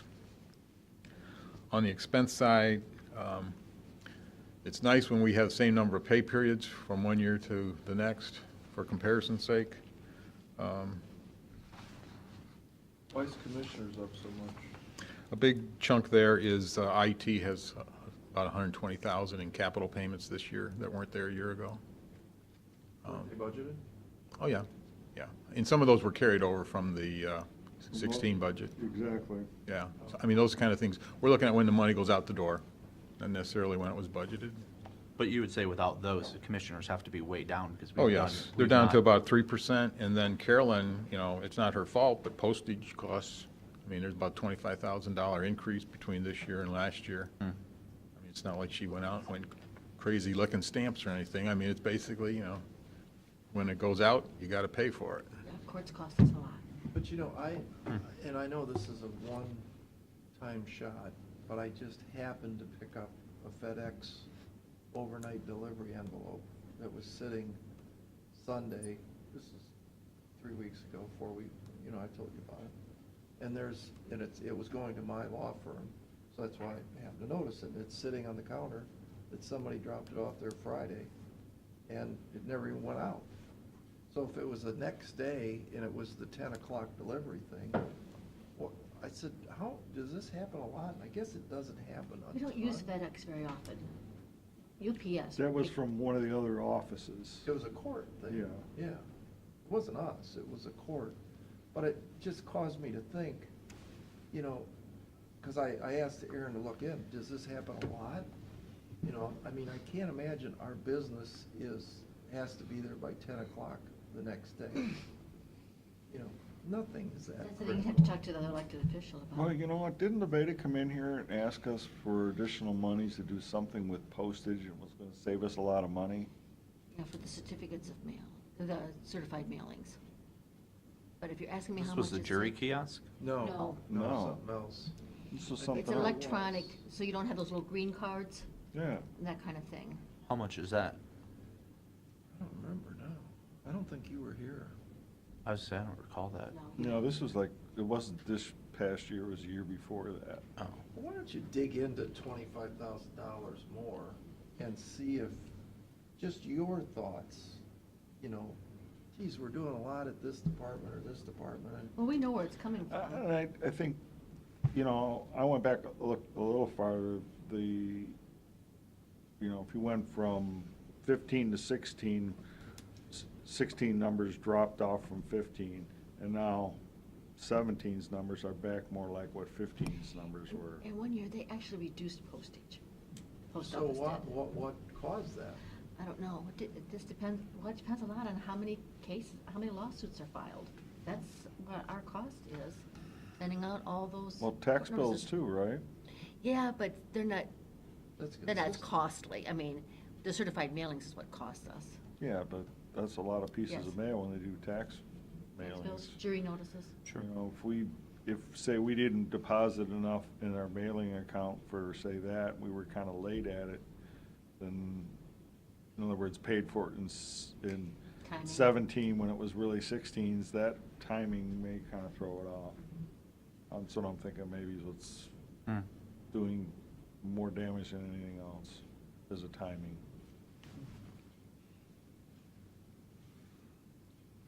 Couple of good things to note, looking at facilities, utility costs are down this year, at this point, like 40,000. The landlines are gone. we're down over 80,000 on that cost this year, so certainly, making that switch is going to pay off in the long run. Our transfers for the year will probably be up 8%. That's going to probably represent about $250,000. I mean, that's pretty much, we're going to hit what we budgeted. I don't know if there's any other questions on that particular page. So you got veteran services appears to be down quite a bit. Yes, their personnel costs have dropped off quite a lot. Right. They may need some few tweaks before the end of the year, but I think the change in the director has changed a lot of things. Court. Which one? Capital case, what's that mean? Oh, the capital murder? Yeah. We haven't, I mean, that's been sitting there, available. There was some money spent last year. Makes me nervous to talk about things that are going well sometimes. I hate to jinx them, but. But they're still up. They're up for other reasons. I because mean, of the pay increases and. there was a couple of, some changes. If you recall what happened with adult probation, there was a person paid out of the project accounts that we needed to put his health insurance in, and they took advantage of grant dollars that were going to go away if we didn't spend it. I mean,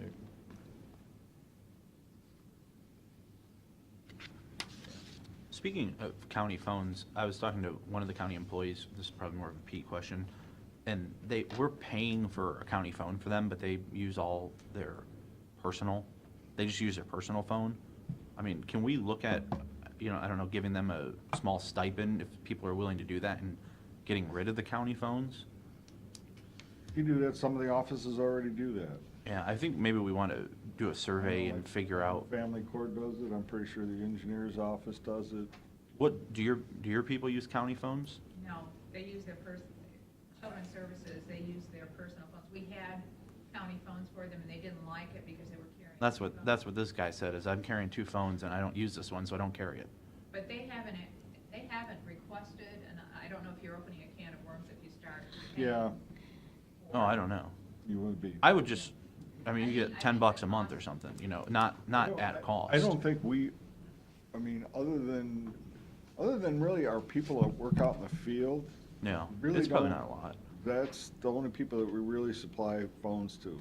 But we're paying, how much is a phone bill at DOS? $50, $60 a month? Probably about that. So if Dave Moyer is using only his cell phone, well, there's $50 a month, There's probably some small savings there. a lot of times, if you were to offer to reimburse somebody, if they actually had, additional expenses, it's almost impossible, I think, to exceed what you personally are carrying, unless you get into overseas calls or something like that, but. Yeah. I guess the maintenance folks always have the risk of dropping one in a hole, burying it, things like that can happen, but. This would just be the people who are Sure. already choosing, if you choose to Yeah. do this and we give you $10 a month, whatever, it's still a savings to us. I don't know. Yeah. Any other questions on the analysis page?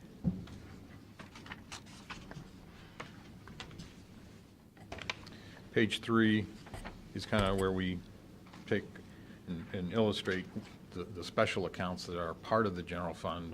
Of course, we basically are looking at the column right down the middle, general fund. There's still about 600,000 that, at least on paper, is in the sunset sales tax. So, I mean, that's probably the biggest number of importance on that particular page. Where's that at? Second column from the right, Yeah, 596. okay. Yep.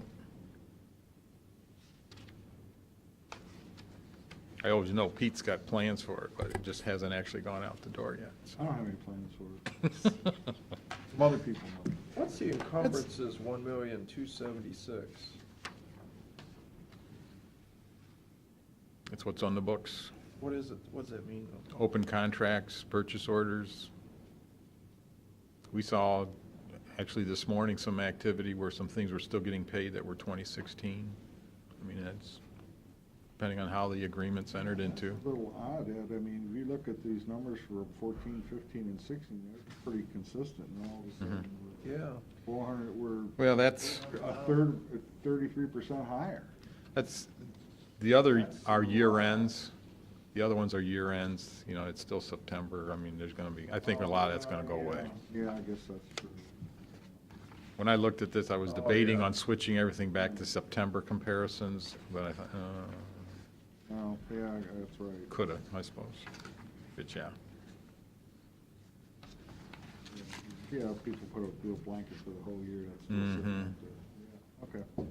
Yeah, some departments, you look at them pretty much after the budget's approved, they got zero balances because they encumber everything with blankets and that. But, yeah. We good with page 3? No. Yep.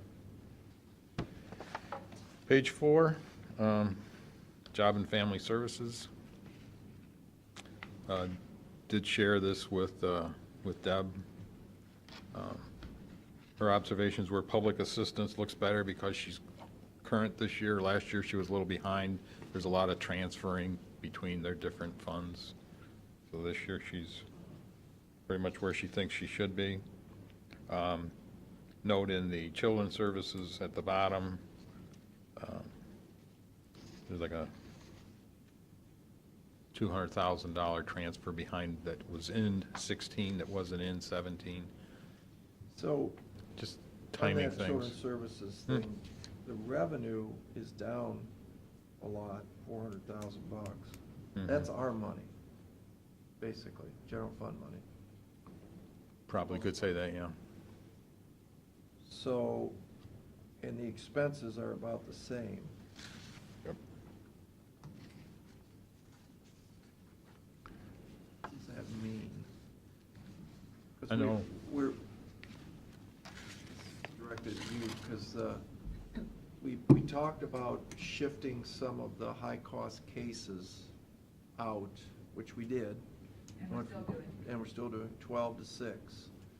How do we actually pick up on, where do we see those savings Well, in real numbers? in real numbers, it's when we are able to shift from a residential and either bring the child back into Erie County. No, I understand Oh, all right. mechanically. How do we get to see it in dollars and cents? Because it looks to me like your expenses are the same to date as of September. So if you save the money for the hard cases and you said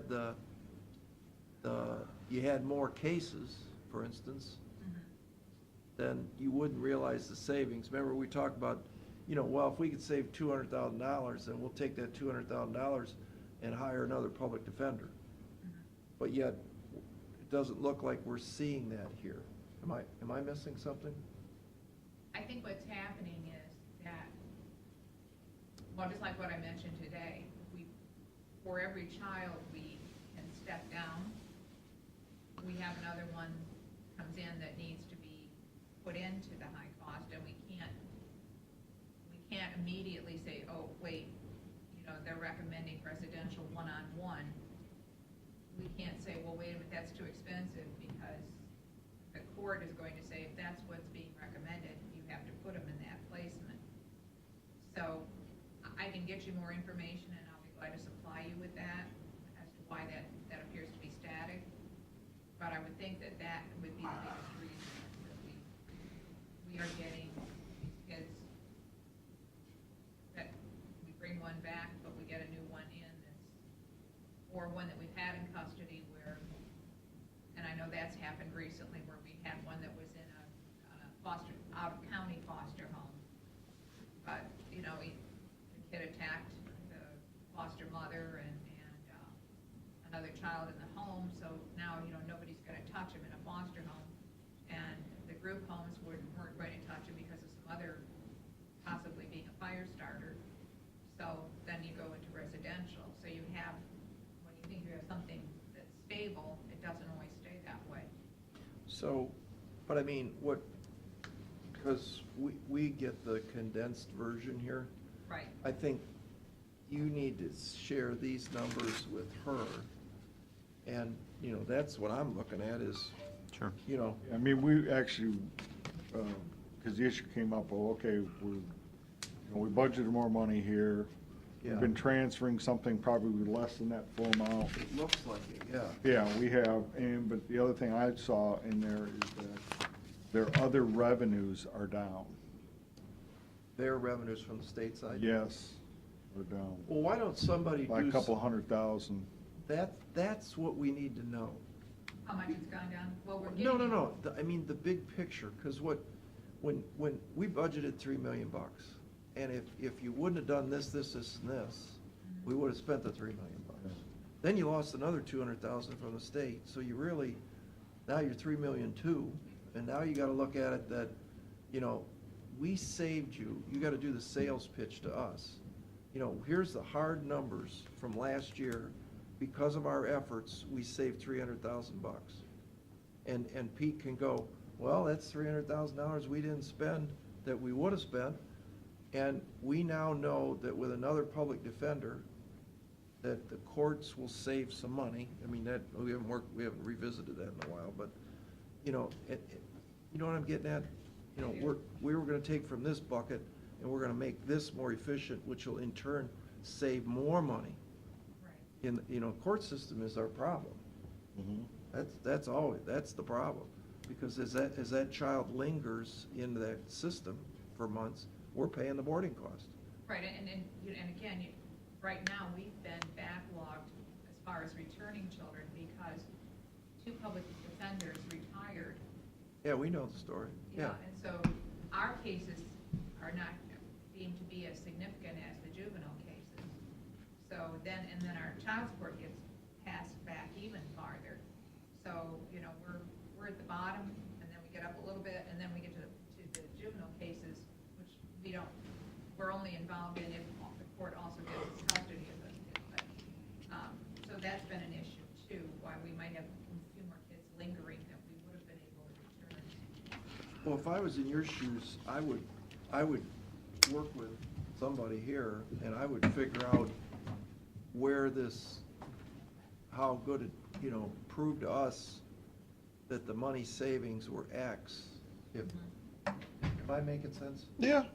And then what we need to do is, we need to go to Jeff, and we need to, because he never hired that extra person, And you know, he will be asking for it, and he will be asking for it. plus He more. hired one young woman.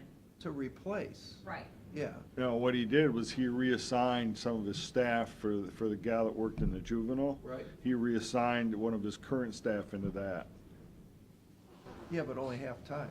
No, Full-time? full-time, far as I know.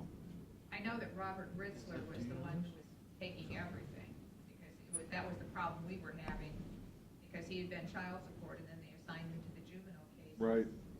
And so that was why every case was getting pushed farther into back in the docket, because he couldn't do everything. Well, that was my understanding, is this person, if you took the person away from child support, then they'd be in trouble and put them into, right? And so my understanding was he wanted another body, and Kevin Baxter said he needs another body. And judges said the cog in the wheel is public defender, according to prosecutor, according to everybody. Yeah, I mean, we were but- told. I mean, I think Jeff's switch, you know, internal shift or switch is just, you know, replacing what that other person was doing. It's not changing the effort the problem. in, you know, Yeah. probably not. Even though he thinks this person is gonna be much more efficient, which, More expeditious. yes, than the other person that was doing it. Right. But she just came on board, right? I mean, I just met her Monday. If the new people he brought on are just gonna be all going, really working for you, the munis. The person that was working, that retired, that was in the, you know, in the courthouse, he's moved a muni person into the courthouse to replace that person. So, and the 2 new ones are all just muni court stuff. Well, I think there's an opportunity here for you to shine with this, here's what it would have been. I mean, you gotta prove it. There's more cases, there's less cases, here's the complex cases, here's the easy cases. And in the end, all that hopefully translates into a dollar savings that, Yeah. Well, I a think, bunch of dummies like us can look at and go, oh, I yeah. think it'll be a little more clearer next year, because remember, where this effort really got started mid-year I kind of know, thing. I know. Yeah, She's okay. only a few months into Yeah. it, since we had that meeting. Correct. Yeah. And I think Angel and Judge Delamater are working through a flow, and Jeff working through a flow process to make it work more efficiently. So Yeah. that will be whole nother cog in the wheel. So I think everybody's working hard on this, and, I mean, even though we see a reduction, we're still seeing almost stability on the expense line, so. I think that, the unpredictability of what happens in children's services is always going to be a factor too. But Sure. I'll try to get you a pretty cohesive picture of what's going on, why we are where we are at this point. Because I think,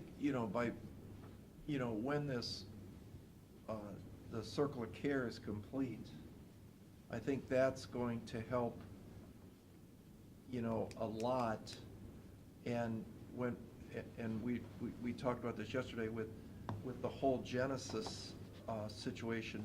Once that stabilizes and the mom has a feeder system to go through, that's a correct feeder system that gives a better chance of recovery, that pregnant mom, or, the mom with children that are in our system, in the end, that's gonna reduce the boarding cost. And that's direct dollars back into us, the general fund. I mean, it's a win-win. But this is something you can put your finger on. You can't put your finger on Ziggy's cost or the court's cost, but this is a number that you can look at, right? Coroner. Yeah, coroner's another number you could look at, yeah. But, sorry, I digress. Sorry, go ahead. We all set with 4? Yep. Next page with the Meadows. Shared it with Lori and Don out there, and they both said it looks accurate. That's not a whole lot of feedback on it, but I know they do their regular reports with you folks anyways. We gotta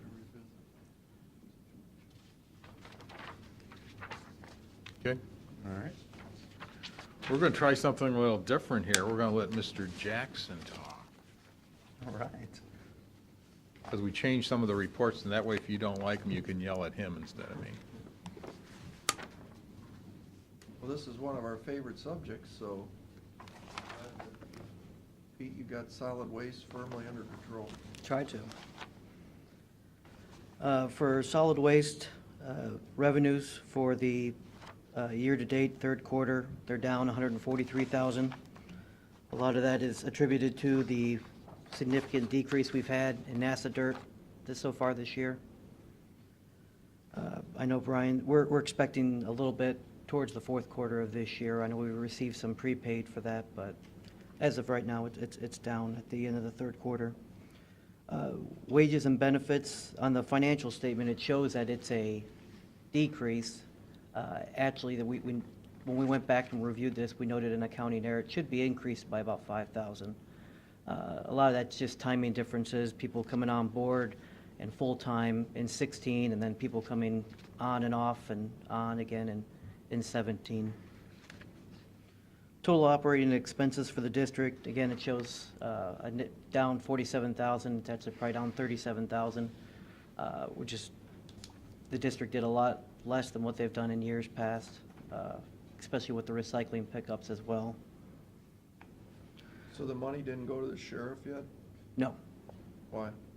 That was just approved by the Solid Waste Policy Committee yesterday. It has to come before the commission next week. Oh, are they on next week? Oh, yeah, Brian's going to call you. Okay, all right.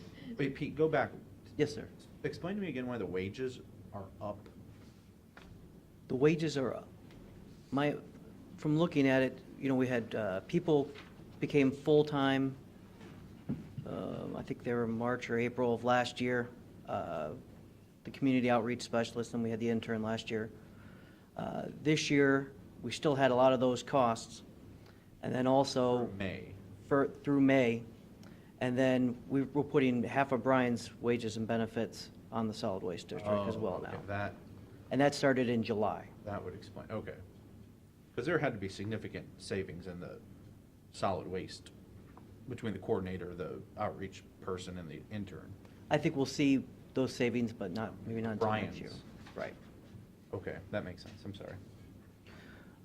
In the non-operating revenues and expenses, in total, they're about close to the same as last year. A lot of things haven't gotten done, just with the new management of the district. They're, I think, reassessing and reevaluating exactly what they want to do. So overall, at 9/30, there's a $150,000 increase in revenues. In the last 12 months, there's a $236,000 increase in revenues, and we ended the year, or the quarter, at $1.6 million fund balance. As I talked about yesterday, this is sort of an illusion because Right. basically what we did for the last 2 or 3 years in Erie County is we did nothing. Mhm. And as a result of doing nothing, the money kept piling up. Right. Well, now we're one of 2 counties in Ohio that is not in compliance with our access goal. As a result, we're going to have to fix that problem, which is going to bring the expenses back. Right. So where people are seeing this, oh, they have $1.6 million, that is a complete illusion. Mhm. By the time we get done, we're going to be back into probably a much more balanced, sort of nervous situation. Mhm. I'm guessing. Yeah, you could, with the contract services, that has a direct decrease, and that's those recycling locations that was discussed yesterday, the decrease in them. Yep, and it seems like some of those are going to have to come back to meet that actions goal, but Is there any other questions on solid waste? nope. The next one, we did the combined sewer districts. We tried to condense the financial information down to kind of supplies, or wages and benefits, supplies, services, kind of like how the budget's set up at.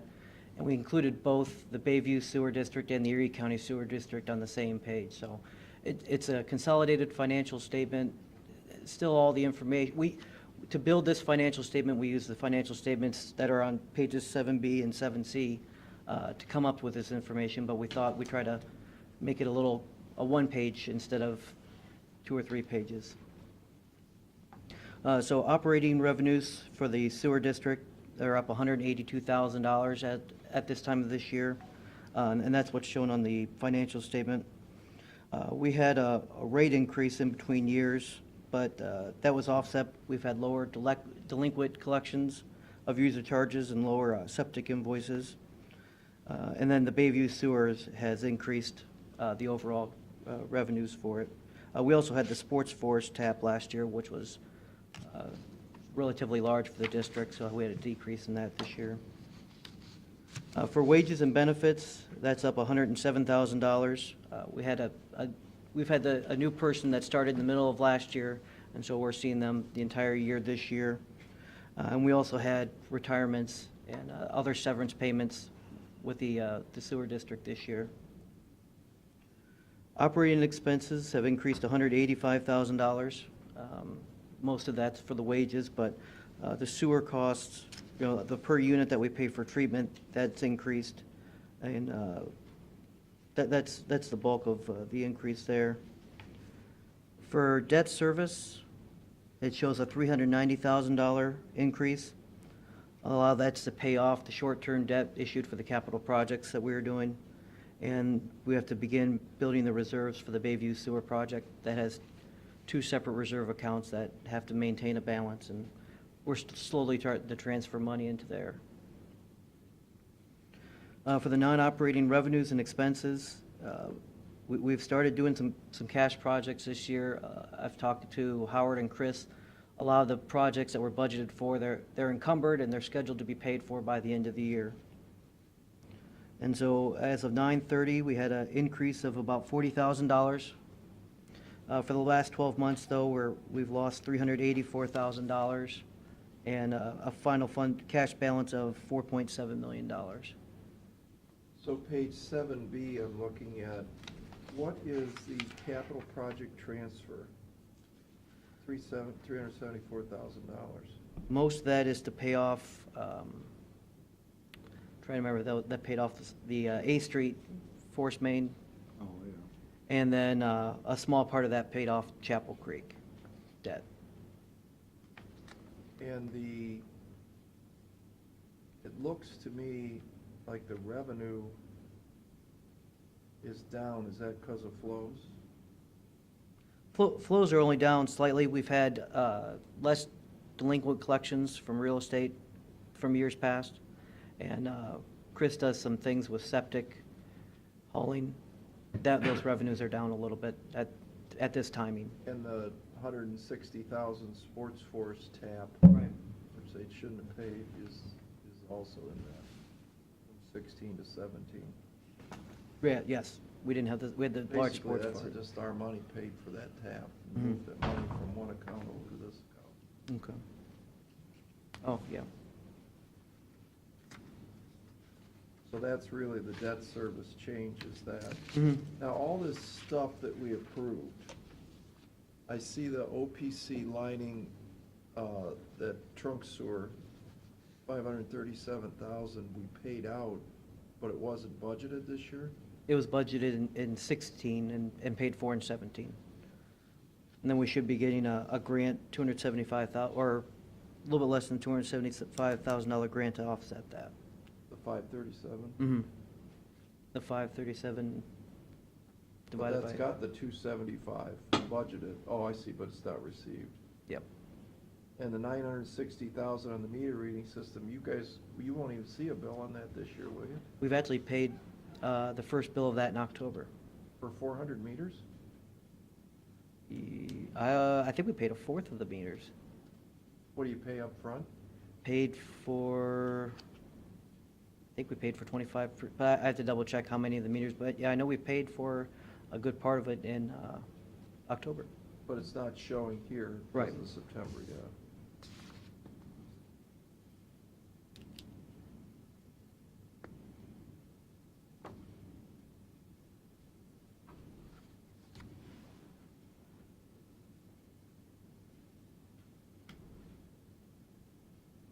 Are there any other questions, or we can move on to water?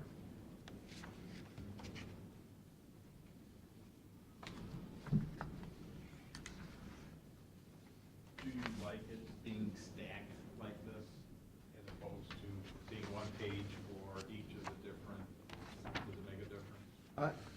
I mean, I'm still gonna look at the districts separate, because Bayview, I wanna make sure that we're still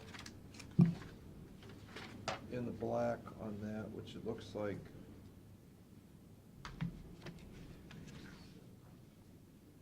Why don't you have any expenses yet under Bayview?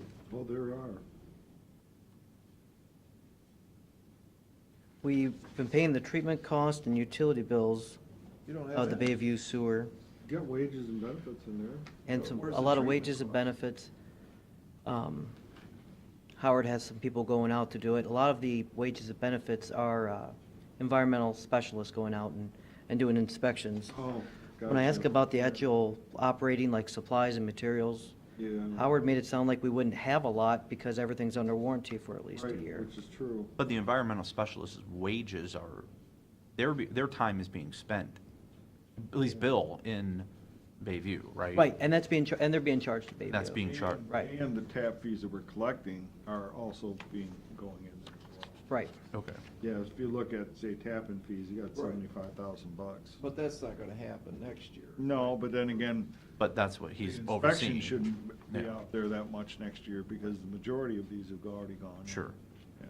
Where do you see the inspection? I got production wages regular, $31,000. That's in there. That's all in there. I know, but that's not that much. No, the budget was 9,000. Well, yeah, but that's not including Bill Fleck, but you're Right. saying Bill Fleck only spent $20,000 worth of time out there? Between him and Zach.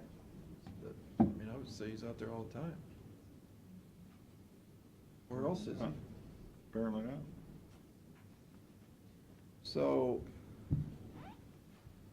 why is the flow, the charge on the city only $3,400? That's it. I've been just taking it off the meter reports that we get, and There must not be any flow. trying to think of what the actual, it's And we didn't .7 start this milli. up until when? April or May? April or something May, like- yeah. And there was a big So increase. There's only a few months in here, Yeah, but probably a it's the month or summer so. months when everybody's there. Yeah. Well, those bills probably are still yet to be paid. Think that, maybe we haven't got billed by the city Yeah. yet. So you're telling me we're gonna bring in 232? The 232, there was an accounting error in that, again, sorry. That should actually be down about 80, and I projected about 190 for this year, for the year end. How to get to 230? Something got coded to Erie County Sewer, someone got coded to Bayview Sewer that should have been coded to the Erie County Sewer. We caught it as we were doing the review, preparing these reports. So I just by chance caught the only mistake you guys made. No, I think I got, well, the landfill one too, the solid waste. We haven't got there yet. So $190,000, and your expenses are $56,000 plus debt service. The debt service, that was only a half a year of payments for the debt service. We made the first debt service payment out of the construction fund this year. Yeah, and that's just interest. Right. I understand. Why, does it go, when does it go to P and I? yeah. I think December 1st, I think is our first P and I It- payment. isn't it? It's only interest again in December, and then next year, I think Next it goes up. Start paying principal and interest. So the 81's gonna go to 160? Oh, it should stay at 81. I budgeted as we were gonna pay oh, yes, you're right, I'm sorry. You gotta pay Right. principal. I just pulled that out of the air, but, so if you take 160 plus total operating expenses, 60, 220, plus the wages, which will go down now, back to the budget, 13 is 230, 240. Are we gonna be able to cash flow on this? Has anybody looked at that forward? I haven't looked into it yet. I mean, somebody, right? I mean, well, that's what we calculated the rates based on, if this would, yeah. Right, but back in the day, I just don't have a calculator, but it looks to me like you could add these four numbers together and find out if you're gonna be cash flow positive. Right? You're there right now. You've got your estimated expenses, you know what your P and I is gonna be on your debt service, so you know that number now. And you got a handle on your revenue. Somebody better subtract those numbers and see if we got a plus. It should be on close Bayview. to, it should be close to zero, but we also, not everyone's tapped in yet. Yeah, But there's not a whole lot left to be tapped, but there's still people left to be tapped. Actually, there's more than we thought, than we planned on, like 350, and it's closer to 400 what's out there. now, right? Yeah. Well, could somebody look at this just to double check? We're charging them, what, 54, 59 bucks or something? 49.50. 49.50. That's just the minimum. That's what it is? That's the minimum, 49.50 a month. Because when we did the calculation, it was like 54, 59. That was originally. Originally, yeah. Well, it has tabs, which is. Well, I mean, we're makes it here now, 75. let's see if it worked. Yeah. Right? All right. Oh, yeah, no doubt. I'd rather know now if should have made it In my 59 head, I instead of got zero. 49. Well, then the debt service would be double, too.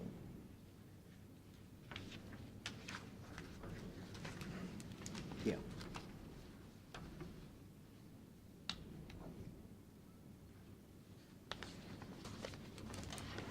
Any other questions on sewer for now?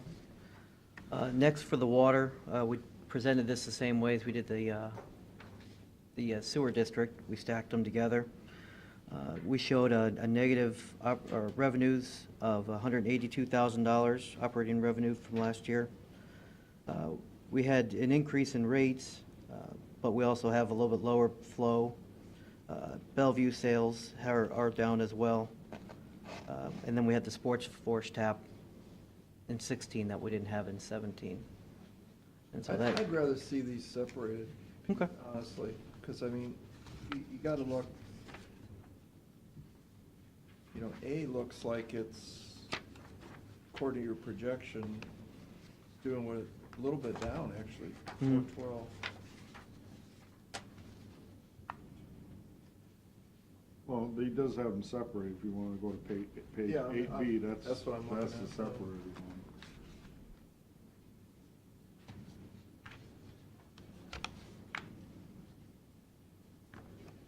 Well, I can go right to A, to B. I mean, I don't have to go off of AA. Yeah, do that. Okay. For Water A, the revenues are down. We've got lower flow there. We've also, on the new billing system, we're still working with NORW to get that straightened out. They're only a month behind from what normal is. And then Bellevue sales are also down for the year.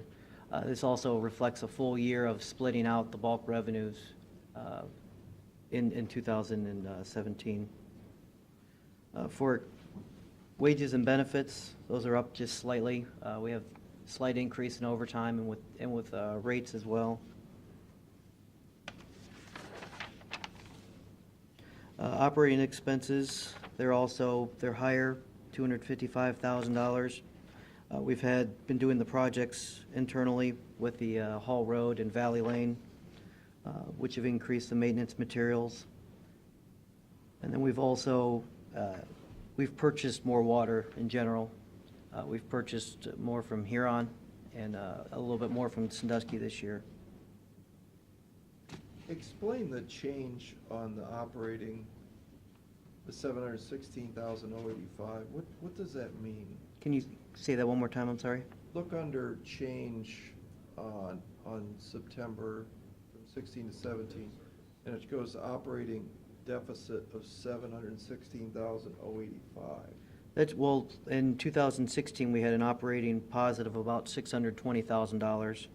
And then in this most recent quarter, we have an operating deficit of about $100,000. And so the difference between the two would give us the 720.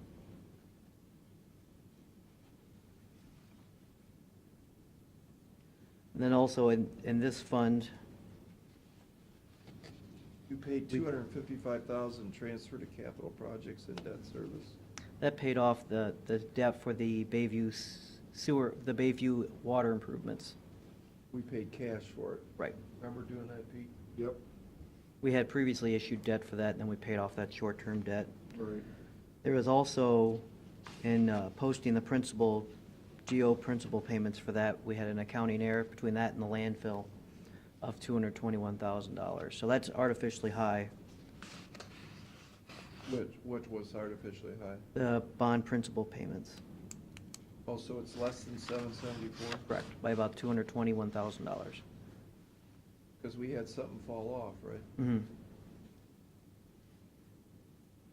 So even though it shows a negative, we're back $100,000, we're probably actually ahead 120.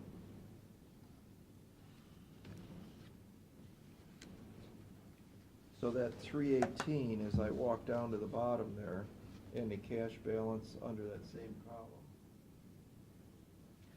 That's showing that in the last 12 months, we've had a net income of $318,000 for the last Minus 12 the- months.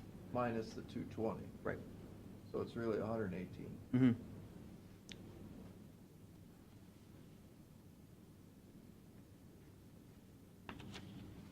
So ending cash balance is 4,345,000, 365. Right? 3 million, I added 220 to the 4,041,45. oh, yes, for projected year end. Yeah. A lot of that's going to be a big increase because we're getting the debt proceeds in that fund. So we're getting $1.5 million in debt proceeds, or $1.4 million in debt proceeds, and I'm projecting that we're spending half of that for the meter reading project. So That's going to also show high because of those debt proceeds. That number's in there right now. Yeah, It's in the far right column. except not the 220. Yeah. Yes, correct, thank you. So let's go to B. Water District B, revenues are up $110,000. Reflects a full year of splitting the bulk revenues, getting NASA right in the right place. Flows are down a little bit, but that's also offset by a rate increase we had in 17. I still don't agree with this expenses 59, or actually $44,000. That's almost, now it's up to 3/4 of a man. And I don't know, I mean, just use common sense here. You got all these people working on water stuff. How can it only be $44,000? We keep insisting that they properly charge the time on their time sheets. That's where we get the cost from. Right, but We don't follow them around.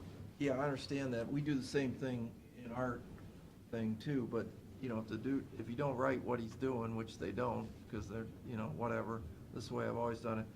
I wonder, why don't we just take how much money you're spending and all these folks and divide it by customers, divide it by miles of pipe, divide it by taps, there's gotta be a way to appropriately say that, you know, you got 15 people working, it's gotta be a percentage of something.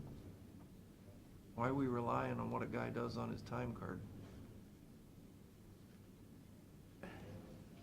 They sign the time card, it's supposed to be accurate. But certainly as we prepare for 18th budget, we can discuss it. Try to propose something as an alternative. So when you turn your time card in, do you write down that I worked an hour and a half this week on District B? I don't generally work in this. We're talking about it right now, so.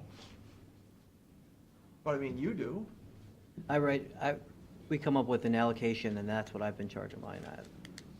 And see what Pat is saying, let's do an allocation for the guys in the field as compared to, we already have one for the folks in the office. Oh, we already do it for the office? Mhm. Yeah. Well, then do the same thing for the guys in the field. Yeah, it would just be determined in a different method, you know, different base allocation. Mhm. And then when you get into your equipment, you gotta do the same thing. You know, I mean, you can't run these things without a backhoe. And the backhoe should have got split accordingly. And you know it doesn't, it just gets plugged into A. Your current equipment split. 98.2. For all, I mean, we do when we buy it, Do we? yeah. Now, when they operate it, okay, if it breaks and you got a $2,000 part, does that get split? Probably not, Probably Oh. your fuel doesn't get split. probably not. we split, we were provided a split of 98% water A, 2% water B. All the expenses that we've been, What? that's, 8% to 2%? yes, Why would you do that? that's what we're provided with by the engineer formally. Well, maybe you ought to rethink that, because Mhm. it's obviously not 2%, is it? I wouldn't think so. Wouldn't think so. You know what I'd do? I'd say you got 11,000 taps and you got 1,200 taps. That's at least 10%. Mhm. Or you could do it on miles of pipe, No. wouldn't you? Nah, that's probably not representative. Taps? I would, at least that probably. Well, Actually, I would go with flows, quite frankly. flows is another way. That's the way we charge out the water purchases, is by flow. You're already doing something. Okay, can you just do that? Although the water flows, it's off the top, probably 95% in water A. Is it? But we don't have, like we've talked about before, we don't have a meter where it's at water B. We're just going off of billed flows to customers, which Okay. we're probably missing some percent there, but I don't know how we'd measure it. 25%, yeah. All right. I don't know, maybe you should just do taps. You know, because a customer demands so much attention every time. Doesn't matter. The trouble with doing flows is you could have Ruth Packing and Kalahari sucking up, you know, Right. a disproportionate share where the amount of service that's required is probably more on the homeowner who is using less water. That makes sense? Could be. Could be. And that's what you talk with your staff about, because that's what they deal with every day. They should make that decision on what's the best representation of that. Yeah. Well, the good news is, it looks like leaving things the way they are, we're still in the black. We're in the black at the end of the third quarter. There's always a big debt service payment for the other half, the OWDA debt, in the fourth quarter. How much is that? 450,000, 500, well, it should be what my budget, 450,000. But I'm looking at your projected year end, you're showing 130,000. Correct. That's good, right? That's good. It also has the debt proceeds from the water meter. So, I mean, we're putting in Yeah. 205,000. I'm only projecting 102,000. So next year, we won't be putting in that extra amount for the debt service, but we'll be paying for it. So isn't that good? Mm-hmm. Are there any other questions? Whittle away at that $1,300,000 ending cash balance.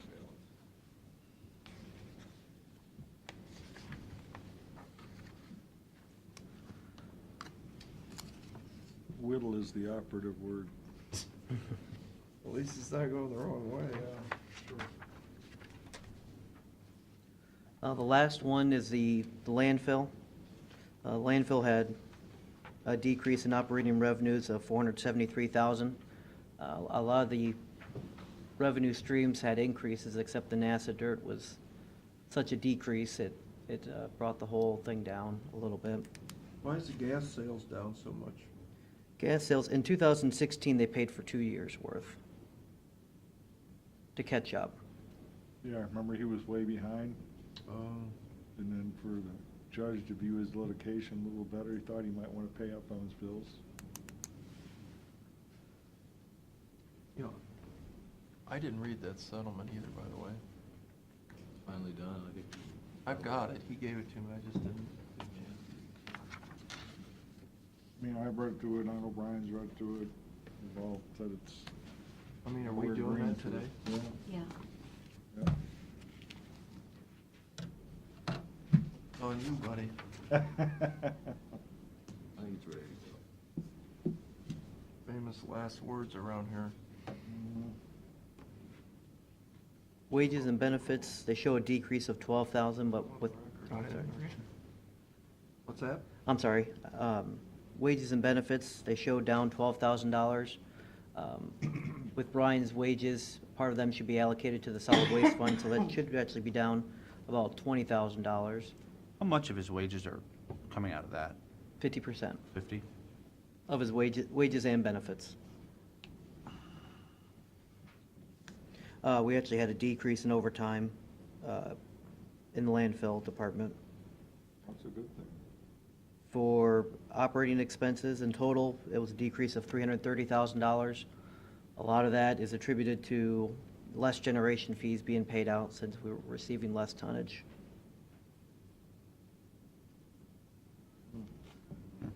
We also had some decreases in professional services between years. We've less engineering costs on the landfill gas collection system in this year.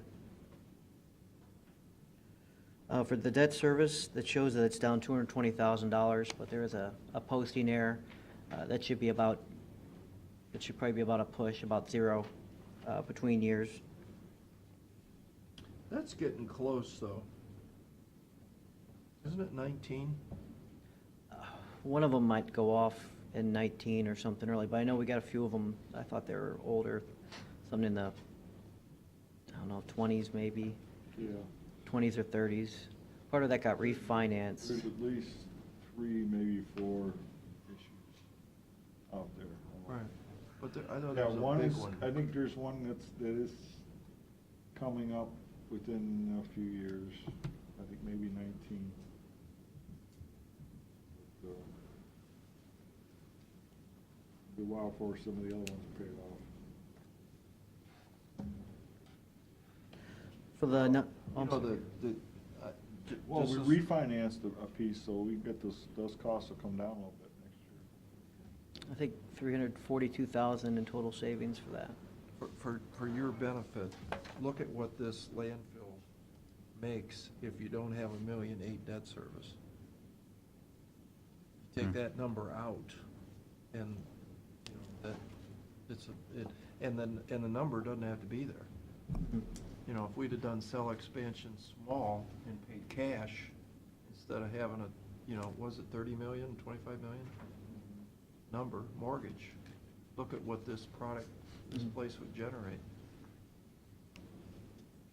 Now, if we could just use the money to pay for our courts. HR department. Or JFS. Move HR out to the landfill, right?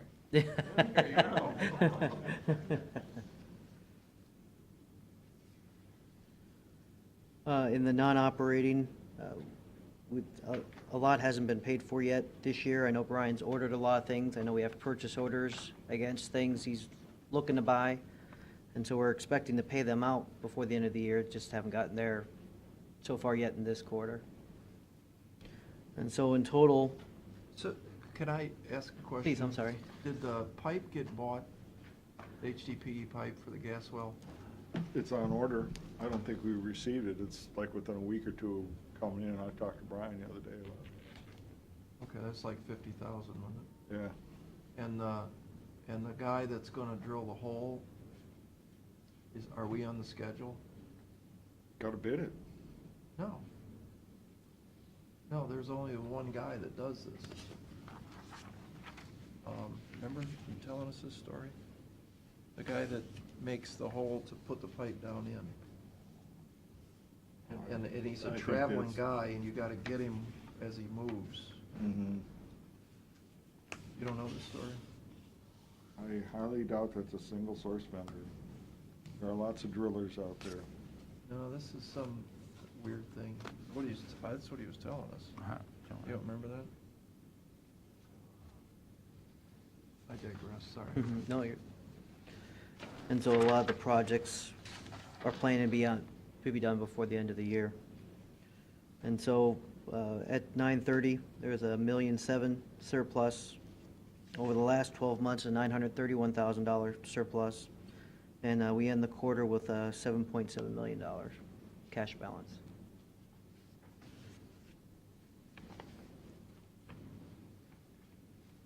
It used to lose $500,000 a year.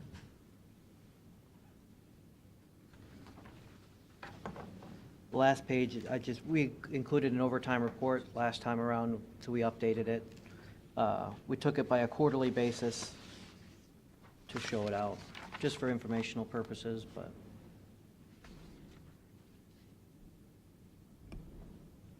Let's see, overtime's increased in the sewer district.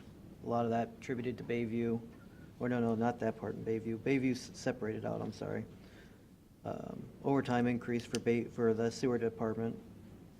But Water A, overtime's decreased, and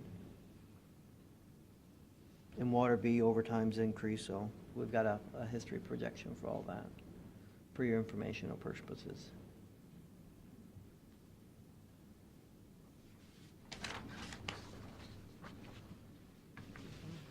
And this is, we're showing this a little bit different than when we did last quarter. I don't know if it's better or worse.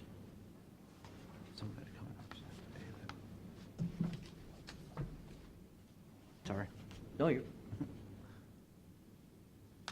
That's Okay, all I got. Any questions? thank you. All right.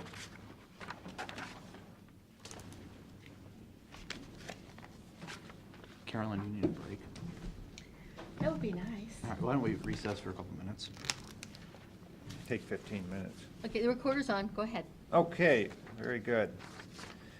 So this would be the quarterly update for the Visitors Bureau, quarter July 1 of this year through September 30th, but I do have some items in here that would represent the full fiscal year that ended at the end of September, such as the profit and loss statement that is in your packet. A couple things I'll point out on this, and certainly, you know, you've just seen a presentation with a lot of numbers, and there's a lot of numbers here. So certainly get a hold of me at any time after this meeting if you have any specific questions. But I'll point out a few things here that we are showing this as a draft because we haven't closed the books yet on our fiscal year. There's still some outstanding invoices to come in. We still have some grant applications that we will be sending awards to. So this is still marked draft. We will be, closing those books here in the next couple of weeks, and then I'll have a final profit loss for the year. But all good news. We kept things in check on the expense side. Revenue this year, in terms of lodging tax, it was about 1% over the budget for the year and 4% over the same time period from last year. And we think we have everything from the county that we need for those numbers. So again, looking good as we continue that growth of lodging tax year over year. How much lag is there in lodging tax? Is it the same as sales tax? It is it's, Yeah. technically it's quarterly, but there are a few of the vendors that do pay monthly. It's technically it's quarterly. Right. I'm thinking like Kalahari, Great Wolf, a few of those folks are paying monthly. Yeah, some of them have it built right into their system that they kick it out monthly, but there's usually some adjustments to do to make sure we're comparing apples to apples from year to year with payments that don't always come in at the same time. So that's why this is still in draft form. And if you look at the bottom line under net income, you're going to see that we're where we budgeted to spend down our reserve by almost $250,000. At this budget, or this profit loss, is showing $58,000 of expenses over revenue. By the time we close our books out, that'll come much closer to that 252. And that was intentional to spend down some of that reserve, which almost all was plowed right back into marketing.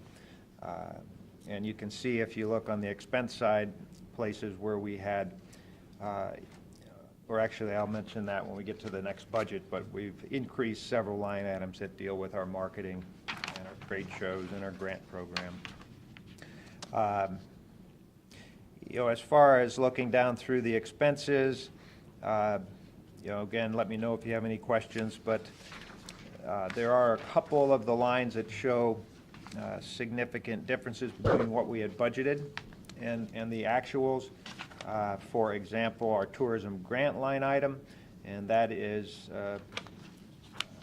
showing that we did increase the budget for that grant program. The board made a decision to increase the funds primarily to accommodate sports force grant applications that came in. So that's under the 705 tourism grant line. You're going to see that the personnel expenses had a little bit of a reduction there. That was primarily due to Joan Van Offeren being on the budget when we passed this budget last year, and her passing. And other than that, in terms of this year's budget, most other lines, by the time, again, we close these books, they're going to come back pretty close to what we had budgeted for the year. And I don't mean to rush through that. If you have any questions about any specific lines. Also in your packet, I put the provisional budget for the fiscal year that we just started in October. And I'll point out a few things on that. The what's labeled as Erie County funding, that's lodging tax. We are budgeting that at 5% over what we estimate, or what we have recorded for this year's actual lodging tax. So we're again projecting to have an increase there. Is that because of sports course? It's more because we've been on that trend over the past several years. It's been about 4 to 5% increase. So we're going to go ahead and put it in there. We're going to get a pretty good idea here shortly how Sports Force impacted this year's receipts. And if we find that we need to adjust that even further, we will. But until we get a couple years under our belt there, we felt that we should just project the way we have been in the past. Because my brain says 1.3, is that what we always use for? Yeah, for about 1%. Something like that. And now it looks like we're going to 1.5 down there. Yep.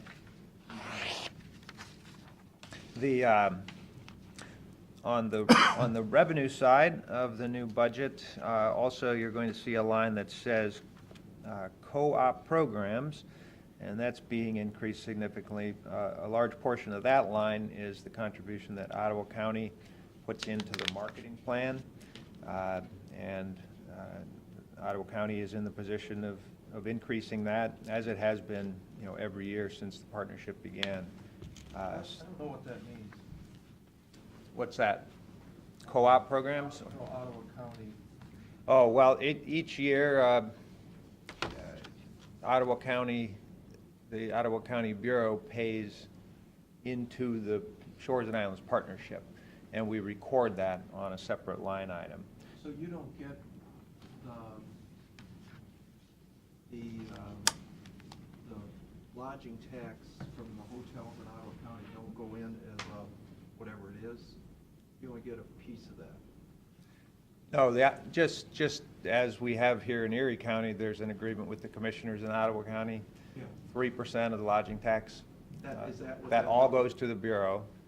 But then after Ottawa County takes out what is necessary for the building, the mortgage, the land lease, any personnel on that side of the bridge, the rest of it all gets sent in usually one big check to Erie County. That's part per the co-op? Correct. Or industry, That's represented on the co-op program line. So in 2017-18, we're projecting that Erie County VCB will bill the Ottawa County VCB for $485,000. And if it can be more than that, we will. I mean, every year when we get about to this time of the year, I look at the Ottawa County lodging tax collections, what I project we're going to get next year, and I say to Dawn Weinhardt, I think you should put, 400 in the budget, 500 in the budget. So, and we've always been able to increase it. How much money do they collect? If we collect 2.9 on 2%, they're at 3%, right? It's about $1 million. About 1 million? Yep. Well, Larry, this could all change if the board is restructured, this sheet. This could change, yes, this would change outside of the fact there would still be expenses associated with each county's Visitors Bureau's building operation, and any county-specific initiatives. Yeah. So, for example, and this we'll get into this a little bit in the other section, but Ottawa County will keep a grant program separate from Erie County because some events. Of the board restructure a little bit? Yeah.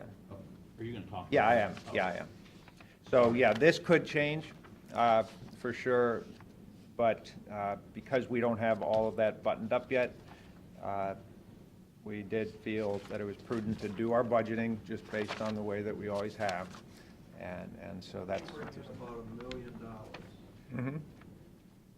And what's industry partnerships? That is, that line is for travel planner ad sales, fees that businesses pay to be on our website or in the Welcome Center. Yeah. And if they bring in, it's only, not only, but they bring in about $1 million, so their expenses are $500,000. Roughly. Is there, the staff that's in that building, are they just basically hostesses, hi, how are you? Because you're over here, right? Most of the time. On both places. But I mean, Yeah. is there worker bees, like doing the books and things over there? Or There's one, yeah. consolidated, wouldn't you just need one bookkeeper, for instance? Potentially. There, as we've gone through the process on a restructuring, the one redundant position we have is the person that handles the books in each office. But everybody else, just as we have been for 11 years, represents the region. So for example, in Ottawa County, one of the people on the payroll is our group sales manager. But when she goes to a trade show, like she is right now at a show, she's not representing Ottawa County, she's representing Shores and Islands. Sure. So the contribute, what's that? That person, where is that? Her office is in Port Clinton, in the building there. Because of her convenience? No, it was because at the time that she was hired, I wanted Ottawa County to be employing one of the group salespeople, just as Erie County employs Amanda. For cost share? Yep, yeah. You know, going back right to the beginning, my goal as director in Ottawa County was always, every year we need to find, you know, more ways to contribute to this partnership. Because financially, just because of the total amount of revenue that comes in from lodging tax, Ottawa County, unless somebody puts a 1,000-room hotel on the lake over there, will probably never collect as much lodging tax as Erie County. But if we take as much as we can, both in personnel contributions and dollars, and put it into the partnership, then it benefits Erie County. So that line has always, yeah, that line has always continued to go up. You'll see we're increasing our budget for direct advertising, so now we're on the expense side. On that first line says advertising, we're going to be putting more money in. If you look at co-op advertising, that one's going up, and also group marketing. We're taking a lot of our, as we talked about in our sports marketing proposal, we want to make sure that we're, you know, amplifying our efforts to promote sports in the region. Pretty much the entire $170,000 that was from the aesthetics fund has been put into marketing, and a lot of that into group marketing. So we're really going to be, you know, doing our very best to promote that. You're also going to see a line there that's a new line item called research. It's marketing research. It's right underneath capital improvement grants. That was a marketing committee and board approved line to make sure that we do set some funds aside each year to research, to make sure that we're investing our marketing dollars wisely. And the grant line item, if you look at that, it's tourism development / grants. That one was at 63,130. Last year we took it to 105. This year we're going to keep it at about 100,000, but we'll add more to that if we need to, and that's to put some dollars in there, anticipating Sports Force applying for grant funds. The payroll has been adjusted slightly based on our current staffing levels, but that hasn't changed much. And on the administrative side, we've got just a couple of changes, $15,735 less on the professional fee line. That was some dollars that were in there this year for our strategic planning process and some of the follow-up on that, so we won't have that next year. And that's pretty much it. There wasn't any other areas that I thought were much different than what we've been doing the last several years. The board will be looking at this again once we close our books on this year to see if we need to make any adjustments, and then we'll have a final budget to present. Any questions on that? Thanks for coming in, Larry. My pleasure. I do have just one thing to point out on this report. I try to make these marketing reports as detailed as possible, but I'll just mention that you know, again, it's on the sports marketing and the strategic plan. Those are linked because sports marketing was part of that plan, you know, to create a robust sports marketing effort. So on the strategic plan, I'll first mention that the two boards earlier this year, when they completed the strategic planning process, one of the main goals was to streamline the governance of the operation. And we have been attacking that over this summer with the help of Commissioner Old, Commissioner Stahl from Ottawa County, and representatives from both boards that formed a governance task force and met several times over the summer, created a set of recommendations for a streamlined operation that would essentially be a new 501c6 that all employees of Lake Erie Shores and Islands would work for. Each of the two counties would still have their separate boards that would have an agreement with the respective county commissioners, but after taking the expenses associated with those buildings or wherever they're operating out of and any county-specific initiatives, the rest of the funds get sent, you know, to this new entity, and then that is the entity that markets the region. There is a detailed proposal that was presented to both boards a couple weeks ago. A couple items we still need to get consensus from the boards on, and once we do, then I will come back to this board to let you know what we recommend doing. We think that there are a lot of benefits to doing it this way. It's really putting a formal structure on what we've been doing for 11 years and taking out some of the layers of approval. So that in a nutshell is what we're trying to accomplish. And you know, one of the examples I've used, even though it's two states, Northern Kentucky has a visitors bureau, Cincinnati has a visitors bureau, but for a decade or so, each of those organizations continues to operate their own board, but they allocate a certain amount of funds every year to go to a joint organization called Cincy USA. And that organization markets that region because oftentimes when people go to Cincinnati, they go across the river. And so that is kind of what we're talking about here. And that organization employs a group of people and they market the region.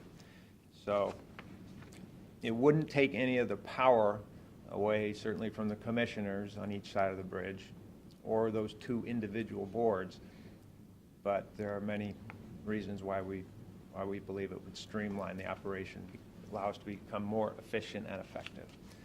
So we'll have more on that to present back to you, hopefully, before the end of this year. And then the sports marketing piece plays right into that because you know, one of our main goals is to increase our efforts to promote sports in this region, and we are doing that. There are a number of things in the report that show things that we have been doing, you know, with Sports Force and with other events in the region. You know, we did put about $170,000 of additional dollars into this year's budget specifically for sports-related initiatives. We're still hopeful that we can bring some of the dollars to the Bureau from the proposal that we made to the commissioners. But even if we aren't able to receive those funds, we're still going to do everything we can to get more teams into this region. So. How often do you and Sports Force, the people at Sports Force, talk? Do you actually talk as to what you guys are doing? Frequently. Our marketing director and group sales director have met several times with people from Sports Force to talk about trade shows to go to, different collateral materials, you know, brochures. It's in the report, but case in point, back in late September, we had took a group down to the Columbus Crew game. A couple people from Sports Force. They invited, there were 10 Central and Southeast Ohio or Southwest Ohio soccer coaches and team leaders that came up, and we had a suite down there that's wrapped in graphics, basically. It's one of their sky boxes, so to speak.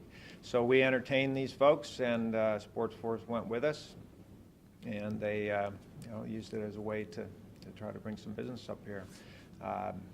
Amanda was at a show a couple weeks ago that Sports Force did not attend. It was a sports show that Sports Force did not attend, but before they went, she got together with them, got information from them. Who do you want me to talk to? What do you want me to say? So we're functioning as an ancillary sales force for them when they're not physically there. So, and that relationship continues to grow that way. So it sounds like you guys are collaborating pretty good right now. I think so. I think so. We're doing everything we can to help them, and as I said, they will be receiving some dollars back for grant applications they submitted for events, including one going on this weekend, Kalahari Cup. As far as the board restructuring goes, your board is going to meet in a couple weeks, early November. If The Erie County Board. Erie County Board, November 8th. Ottawa, we'll meet toward the end of November. But the Ottawa County Board has already approved They're pretty much on board. the restructuring plan as we submitted it to them. Mhm. And as I made comment to you in an email, that the board we constituted in our group, I think is something that I would recommend to the commissioners that we pass. Now, it seems like there may be some changes. I don't know all those details, but I certainly would hope we're gonna stick to the structure that that our working group came up with, because I think it's a good plan that has 7 people on it, that is gonna focus on marketing the region, making the business decisions, and really taking the region to a new level to be above any sort of, personal benefit. Mhm. Where we're not looking at how it's gonna impact this thing or this reason. We want more people coming to the region, and the more people we get here, the rising tide's gonna lift all the boats, and that's what this board, our vision of a small board would focus on. So I'm hoping that sales pitch will get presented to the Erie County Board, and, I hope that they'll support this, because I think it's a good plan, and that's just what we need to do as a region is, don't worry about promoting this, or this. Bring people here. We have tons of things to do, and extend your stay. That's why the commission's spending, almost $50 million on sports stadiums or sports event places, because we want to extend the stay. So that's our hope. I hope the Erie County Board is going to support that plan, and you can bring it to us in November on whatever the next Thursday is and say, hey, this is ready, and have the commissioners, I think the commissioners need to bless that, because, ultimately it is our money. We want the blessing of both sets of commissioners. And I think we're going to get there. You and I are on the same page. And as I talked to our board president, Jude Hammond, about this just last week, if it came down to a vote of the existing Erie County Board, we have enough, people that will vote to pass this. Good. But we'd rather have it be consensus. We don't want people going away not thinking that this is the best thing to do. So we may need to tweak it a little bit, maybe present it a little differently, and I think we'll get there. Well, Larry, from what Matt's filled me in on, I think you guys have done great work. I mean, to get to where you are, 2 years ago, this probably would have never happened, probably. I agree. I think that's, we're gaining more confidence in your leadership, for sure. But I think all of us up here really are starting to see, and I think a lot of people in the community are starting to see, tourism isn't just this, $5 an hour job. We're starting to see it as an economic engine. As Matt said, that's why we're investing, to create business in the off-season. And I think, I think Ottawa County looks at it the same way. And so I think we're all on the same page here. You know, I Yeah. just think we need to get there, and I think this is a great first step. You know, it seems like everybody likes this, the committee did its work. I agree with Matt, let's just finish it. I agree too. Change is not always easy, and this is a big paradigm shift. But I believe we will get it done. I think Erie County, over the last 20 years, has gone more to a tourism economy than a manufacturing economy, because, you know, that's just the dynamics of the way government and manufacturing have gone. But, you know, we gotta embrace what we have, and I think we have a good tourism economy there right now. And tourism can be a way to help grow the manufacturing economy too. Absolutely. I've been participating in business appreciation this week with Ecadec, going to talk to manufacturers and tourism businesses, and that's the message we're putting out there. We can help create a place where people are going to want to come and work and bring their business. Exactly. Yeah. I think tourism is the mechanism to increase. We've got a great manufacturing base here. We just heard about, you know, a lot of industries that are expanding. But we see tourism, when that's small business owner, and that's where new business is going to come from, it's statistically proven. When that small business owner visits our area and loves it and falls in love with downtown Sandusky or Put-in Bay or whatever the area that he's here, he goes, you know, I can operate my business. We just saw that witness with that couple that came here from California. Yeah. And is invested very heavily in our area. That couple certainly could have chosen many other areas than this, but they're putting their money into this community because they love it here. And I think that's where we see the chances for increased business opportunities through visitations to this great area that we're creating. So I think of the partnership with tourism and economic development are so critical. They go hand in hand. And I think that's what your committee's come up with. And I like it. I mean, I think it's forward thinking, and I think it's what we should be doing. And that's why it's essential that, I think both county commissioners, Commissioner Stahl and I would agree that the economic development person needs to be on this new board, that they have that we're showing, we are serious about melding the manufacturing and tourism into one, and that's manifested in those two seats. So I mean, those are non-negotiable seats in my opinion. Those I would agree. have to be there. I would agree with that statement. Yeah, I think it's critical to our survival as a community, you know, because, you know, one can't live without the other, but you guys, I think the tourism industry is the driver for the future businesses, especially small business that comes into this community. You know, it's the driver for residential opportunities. It's the driver for employment opportunities. It fixes everything. And so, and boy, we got it right here. I mean, look at these numbers. Our facilitator at the strategic planning said, tourism is the first date for economic development. I like that. Yeah. That is perfect. That is a perfect saying. It's the first date for economic development. Yeah? Yeah. Without doubt. He lives in Wisconsin, so you can claim it and use it, and he'll never come. I will. Thanks for coming out, Larry. All right, thank you. My pleasure. First date. I actually have one other thing, because I don't think I gave you these glasses last time, did I? I have gifts. We love it when you bring gifts. Hmm? We love it when you bring gifts. Okay, I'll remember that. So these are cups that we are giving out at some of the sports trade shows we're going to. Some of the shows, they get filled with something, but I think you should have filled them. well, I didn't know what the rules are around here. There are no rules. We have no stinking rules. Got a straw. Yeah, what a deal. They come with a straw, too. Thank you, those are nice. There you go.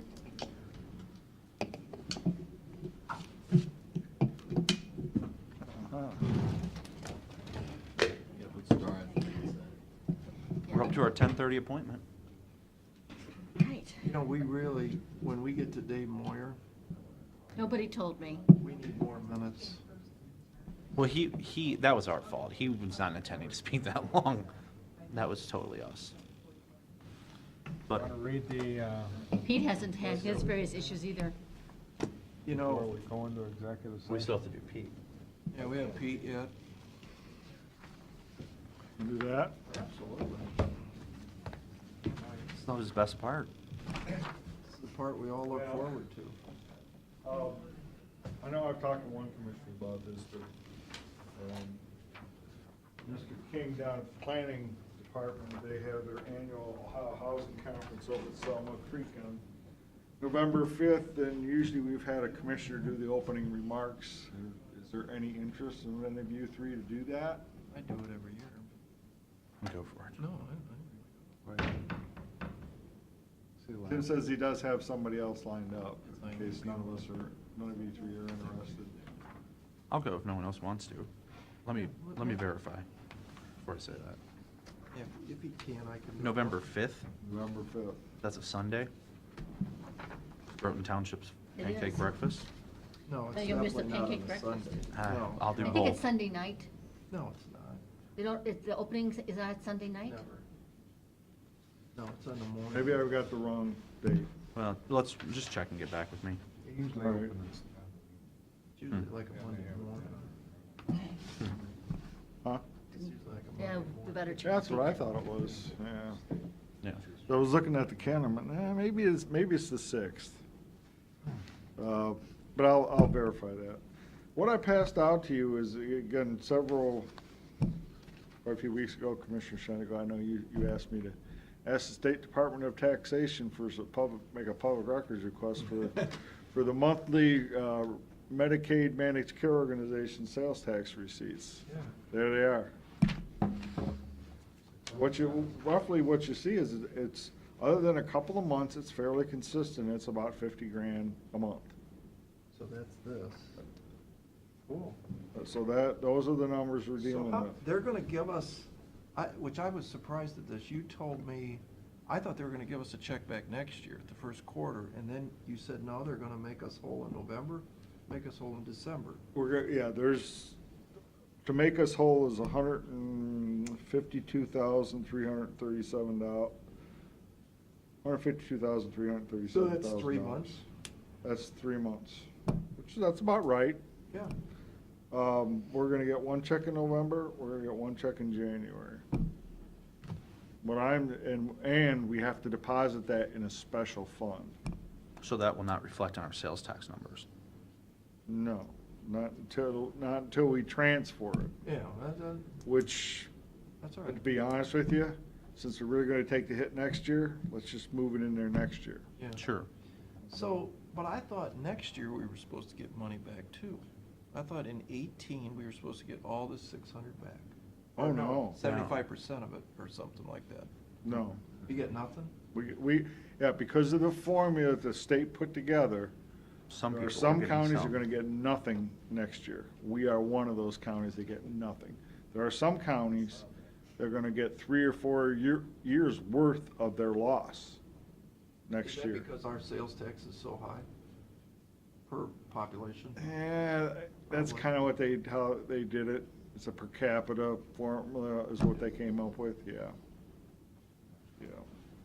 I mean, right now, obviously, after the governor said, no, I'm not gonna do that for you folks, the House went back and did a veto on his line item in the budget, saying, go ask the feds for this money, just like you did, to replace what you're losing, at the state level. Their, whatever it was, 600 million or 800 million or whatever it was, their big number.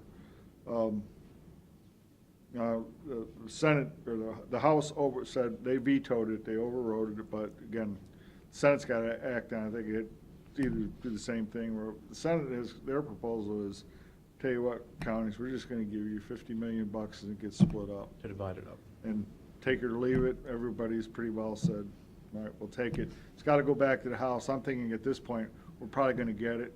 But, I mean, that amounts to maybe Again, if it's a similar formula to however they did this, we may get $110,000 or something. Is it based on population of 50 million? They haven't figured out how they're gonna base it on yet. There's no numbers out there on it, how they're gonna distribute it. I mean, if you just looked at, it was 200 million we're losing, it's 50 million, it's a quarter. We lost 600,000, what's a quarter of that? 125. Something like that. So I'm confused. So how would a Huron County or an Ottawa County that doesn't have the revenue be able to absorb this much? You know, we're fortunate because we have a sales tax on something that most people don't have, i.e. tourism. Mm-hmm. And they don't have these things. You know, their sales tax can't make it up. How do they absorb just this money going away? Probably through budget cuts. Yeah, I think that's why CCAO was so adamant. I mean, it doesn't impact us the same way it impacts a lot of the counties in Ohio. Again, that's You know, why, the Van Werts and- that's why with the formula they put together, like I said, some benefits counties are still gonna get some money down the road. We get nothing. Yeah. That, you're welcome to those counties. We'll Yeah. happily subsidize you for a while. Mm-hmm. So, again, there's just, So, but you know, not to beat a dead horse. So there must be something else in the wind that they're gonna give us to supplant more local funds. No. You know, I don't have Casino any- tax. nope. Just nothing. No. They do that. Well, here's what they are talking about down at the state level is, you know, we just got a thing from CCAO, well, it's been a while back, they asked for a survey on what it costs you to house your Board of Elections. Okay, what they're talking about is, there's some discussion going on down in Columbus about, hey, state of Ohio, elections, public defender, those are really state activities, they're not local activities. Why don't you guys take over the funding for that? In exchange, we'll kill local government funds. That's the current discussion right now. Yeah. How much do we get local government funds? About $1 million. And how much do we pay on those services?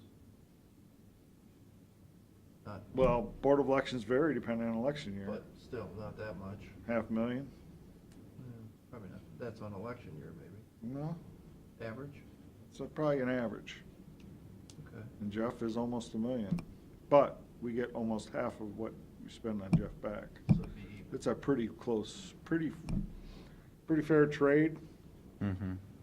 I mean, that's if, assuming the state is funding at 50% on public defender, which they're not. Yeah. When I went down there for one of our trainings, John Light said, a lot of the counties with this 50 million, that's, you know, take it or leave it, are taking it because they're afraid if they don't, when it comes time for Board of Elections equipment, the That's state's the- gonna say, we just offered you 50 million and you turned it down, and now you want us to give you money for that? Yeah. So they kinda have us that way. That would be that's where the conversation's clearly going is, fine, we'll take this, but we're hoping you're gonna support us on Board of Elections equipment. That's CCAO's pivot.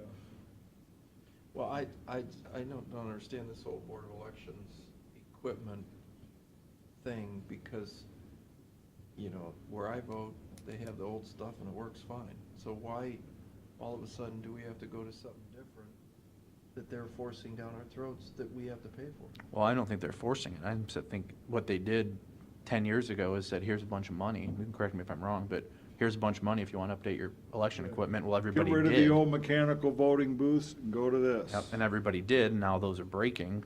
So now they're looking for the next tranche Now of you money. become the slave to technology. Yeah. That's essentially what's happens. So, And just, again, what technology changes, you know. I mean, I was watching something, they said that the amount of data produced every day practically doubles by day across the world.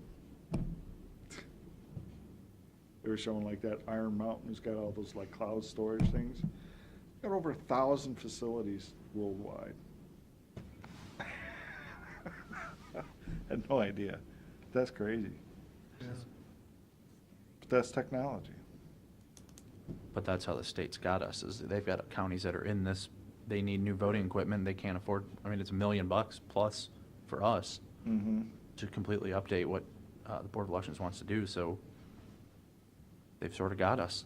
And unless they're gonna dump $1 million in here, it's gonna be take it or leave it. You don't have to update your elections equipment, but it's gonna be money there if you want it, dip into that pot, and that's, then 10 years later, they're gonna have to do the same thing. Because everyone's gonna be Yeah. dependent on them. Right. Exactly. And elections are a state, they're not a county thing, they're a state, it's a state election, right? Well, there's no county elections, there's state Too. elections. Yeah, I but mean, it's all three. That's but the problem. The states are who oversees elections in Ohio. Yeah. I mean, it's, Right. the only the Absolutely. president is the only person that gets elected by multiple states. Mhm. Every other election is a state election. Yeah. So it is their responsibility. We just, like many things, we just oversee it. Right. Yeah, because they're, quote, considered state employees for like travel purposes. Mhm. Yeah.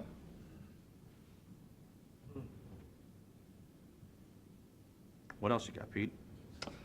That's all I got. Did we want to, Well, I know you wanted to talk about a couple issues. yeah, one of the things that I talked about with Brian yesterday at the solid waste meeting was this building at the landfill, and he was talking about the RFQ process. Do you want to talk a little bit about that? Oh, yeah. Again, with this RFQ, it's kind of like, I forget what is it, Senate Bill 268, when we do sealed competitive bidding, where you got to go through a process of ranking. So we need a committee to do that. I mean, I would recommend probably Brian and Dave and Gary will now, because, you know, it's facilities. I thought it'd be a good idea to have Pat sit on that too, because he kind of has that experience, and this is something new we're doing, where we're not going through that process. You know, we're not going through our normal process to have somebody with the technical knowledge. Because, I mean, how many times have we seen? The new process is really an ORC process, but Mhm. as far as, yeah. But it's new to technical- us. We've not done Yeah, it's new it. to us, but the technical expertise, certainly Mr. Shenago has that. Yeah, I mentioned that to Brian, so I mean, I think Yeah, okay. he should sit in on those Well, meetings. You're okay with that? Yeah, that's fine. All right. And then I just kind of want to make a comment after 10 months of being on this job and having an opportunity to go around and meet with, you know, different county employees. I've sort of noticed there's sometimes a reticence to talk to a commissioner. It's like, oh, the commissioner's coming, and people zip off in other directions. And, you know, in past experiences with both my private job and working at the township, I've always found that I've learned way more talking to an employee than I ever have a supervisor or a manager that, you know, they know what's going on. And as a new commissioner trying to learn all the different aspects of the county, sometimes it's easy just to say, hey, you're the person who knows the answer. I want to talk directly to you rather than have to go through this reverse chain of command for me. But there seems to be this strict adherence to a chain of command where, no, I'm sorry, I can't talk to you. I have to talk to my supervisor, who has to talk to their supervisor, who has to talk to the department head, who has to talk to Pete. You know, that's the theory. Well, when we talk about chain of command, that is more about the complaint procedure. And I don't object to that. Okay. But as far as you going and wanting to talk to an employee, I don't see where chain of command comes into play, to be honest with you. Well, That's all chain of command I think means to me. I know what you're saying, because this started a few years back. If somebody talked to Steve Pajali, then Steve Pajali had to write an email Correct. saying he talked to Matt Old, Mhm. and it had to notify all the commissioners, and had to notify you, and of course, that makes Steve Pajali reluctant to talk to the commissioners. Is that what you're Correct. getting at? And there is an absolute, like, oh my God, I have to make sure I send this to Commissioner Right. Shenago and Monahan. I don't need to know. And to That's me, fine. that's, if someone wants to talk to one of these guys, they don't need to tell me. I don't need to know, but I also want people to feel like they can be comfortable in talking to me without having to worry about, you know, that whole theory. So I just wanted to say that on the record, that one, I think this, where we have to email or we're supposed to notify the other commissioners that you've spoken to them, I don't think we need to do that. That's not in our policies, it's just a practice. I mean, correct, Nancy? Something, I've never heard of that. I mean, Well, it's more I've for talked the to, I've employees. talked to a lot of I've talked to a One lot knows of people all, they all know. outside and. Well, you I know, always thought never that was said you more gotta about, talk to oh, I gave somebody this report, or somebody prepared a special report for one person, and that should go out to. And that, I think that is a technical, what's technically supposed to happen, but I think it's filtered out more to like, you can just see apprehension of, I'm not sure I want to talk to you, and then it's like, oh, well, make sure, because I'll look at a paper, and I'll go, well, make sure you send that to the other 2 commissioners, even though I just looked at the paper. It's like, this is silly. I mean, we don't, so I just wanted to say that on the record. I mean, certainly, that has really been more of an internal directive that, yeah, if I'm providing information, you know, especially, you know, paper stuff to one member, then all 3 get it. Yeah. That's been a past practice. That practice shouldn't quit. I mean, if somebody's giving out information to one commissioner, it should go to all 3. Well- We're all equals up here and. Oh, sure, there may be there's no information doubt about we that. need to know about. Well, I'm not If you're saying, out talking to somebody, you know, that shouldn't go. I mean, I understand where that is, Matt, but I mean, if there's information being passed out that's really important, you know, I well, think correct. all- I all think the I if, think if let's- it's, the way I look at it is, okay, I can run off a standard report out of the auditor's office on a department's budget, and say, To Matt, answer his come question. and ask it. I don't need that report. Then, yeah, then I don't think all 3 of It's you need, I ridiculous. mean, something that's standard, it's normally produced, it's already out there. I If can one ask one that person question. asks for it, one commissioner asks for it, then I don't think that has to be given out to all the other ones. Because I I don't don't, know you know, the I agree with answer. that. The Dave. standard, it's I already just, know the it's answer. already, You're it's. trying I to think, find out the answer. I think I can clarify, if, I'll use Nancy for an example. If Nancy has a report that she wants to give, that should absolutely go to all 3 commissioners. Correct. But if I go and ask Nancy for something, she doesn't need to give that to all 3 of us, I agree. is what I'm saying. I agree. I don't think there's anything wrong with that. I agree with that. Okay, well, I just want to say that on the record, because I think that's, it's probably been around for, like you said, since I was a little kid. And it's just evolved and changed, and, you know, I always, Me, and I'll give you a little background. I think when that had happened, like in the past, where one commissioner got something, the other 2 didn't know about it, and then came up later, and the other ones got mad at the employee who just gave it to the one commissioner. and that's ridiculous. where. That's ridiculous. Yeah. If the commissioners are getting mad at the employees, that's the commissioner's fault for not asking the right, smart question. Mhm. You know, and it's the same. That's where I think that all stemmed from. They're Absol- scared, right, because then the other commissioner would go yell at the employee and say, why Correct. didn't you tell me that? Mhm. Yeah. And the employee would go, hey, oh, I don't know, I didn't know that. Oh, yeah. Yeah, it's like. Sure, it's and putting they them on don't, the and they don't spot. need to get in the fights. You know, we can have fights up here, that's fine, we're all elected, but it's not, the staff doesn't need to be involved in that, and they shouldn't have to be afraid of that. Right. Retaliation. If somebody down the road is going to come to you and go, hey, I heard this is so-and-so, I mean, obviously, you want to make sure that you know what they're talking about ahead of time. Sure. I mean, we go into a plant, you know, when I was in business, and, you know, somebody would say something, you want to say something to the supervisor so they don't all of a sudden get nailed down the road. Sure. You know, and that's basically what this has all been about. I don't think there's been anybody try to push things down in the time that I've been here anyway. And this was before you guys were here.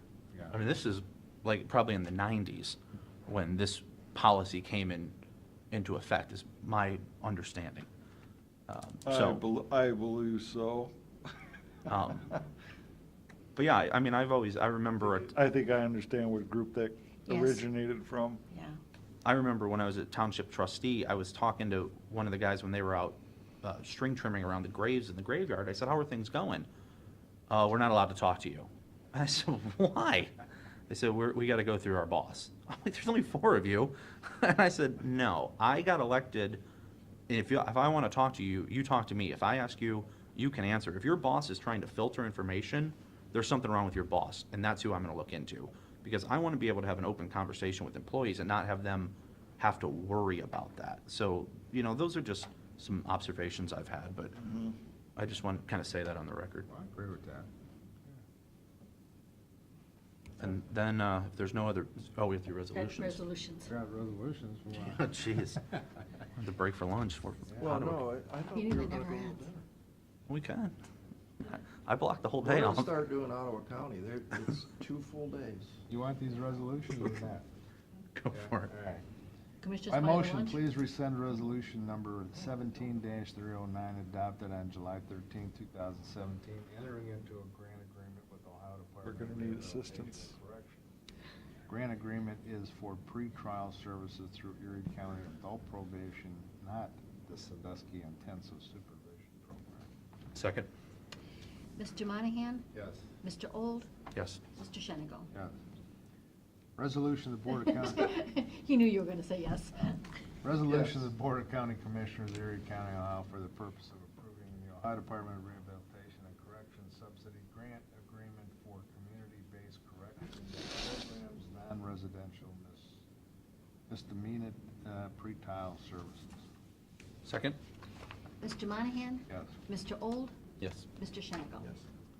By motion, please authorize Pete Daniel to execute a letter along with Erie Conservation District to Mr. and Mrs. Paul Kraft to retile, repair, tree removal, Hayes Avenue property. Second? Mr. Monahan? Yes. Mr. Old? Yes. Mr. Shenigo? Yes. Resolution entering an agreement with Harris Computer. Second? Mr. Monahan? Mr. Old? Yes. Mr. Shenigo? Yes. Resolution entering into warrants and payment of amounts due. Second? Mr. Monahan? Mr. Old? Yes. Mr. Shenigo? Yes. Auditor makes supplemental appropriations. Second? Mr. Monahan? Mr. Old? Yes. Mr. Shenigo? Having certain surplus and ordering same to be discarded or sold. Second? Mr. Monahan? Yes. Mr. Old? Yes. Mr. Shenigo? Yes. Entering into agreement to amendment number 1 with CHS Therapeutics LLC. Second? Mr. Monahan? Yes. Mr. Old? Yes. Mr. Shenigo? Yes. Authorizing the county auditor to make budget modifications. Second? Mr. Monahan? Yes. Mr. Old? Yes. Mr. Shenigo? Entering into an agreement number 2 to the landfill gas purchase agreement with Renewable Energy Services of Ohio LLC. Second? Mr. Monahan? Yes. Mr. Old? Yes. Mr. Shenigo? Declaring certain Erie County equipment surplus and ordering to be sold. Second? Mr. Monahan? Yes. Mr. Old? Yes. Mr. Shenigo? Authorizing county auditor to make interfund transfer. Second? Mr. Monahan? Yes. Mr. Old? Yes. Mr. Shenigo? Yes. Resolution of Board of County Commissioners of Erie County, Ohio, for the purpose of entering into a tri-party agreement with Ottawa County Commissioners and the Erie Ottawa International Bureau. Second? Mr. Monahan? Yes. Mr. Old? Yes. Mr. Shenigo? I don't know if we did that agreement. Didn't come from our office. Okay, I need a motion. Motion to adjourn into executive session regarding personnel, regarding discipline. Mr. Old? Yes. Mr. Monahan? Yes. Mr. Shenigo? Yes. Will we adjourn? Second? Mr. Monahan? Yes. Mr. Old? Yes. Mr. Shenigo? Yes. Thank you guys for sticking around until half of the day.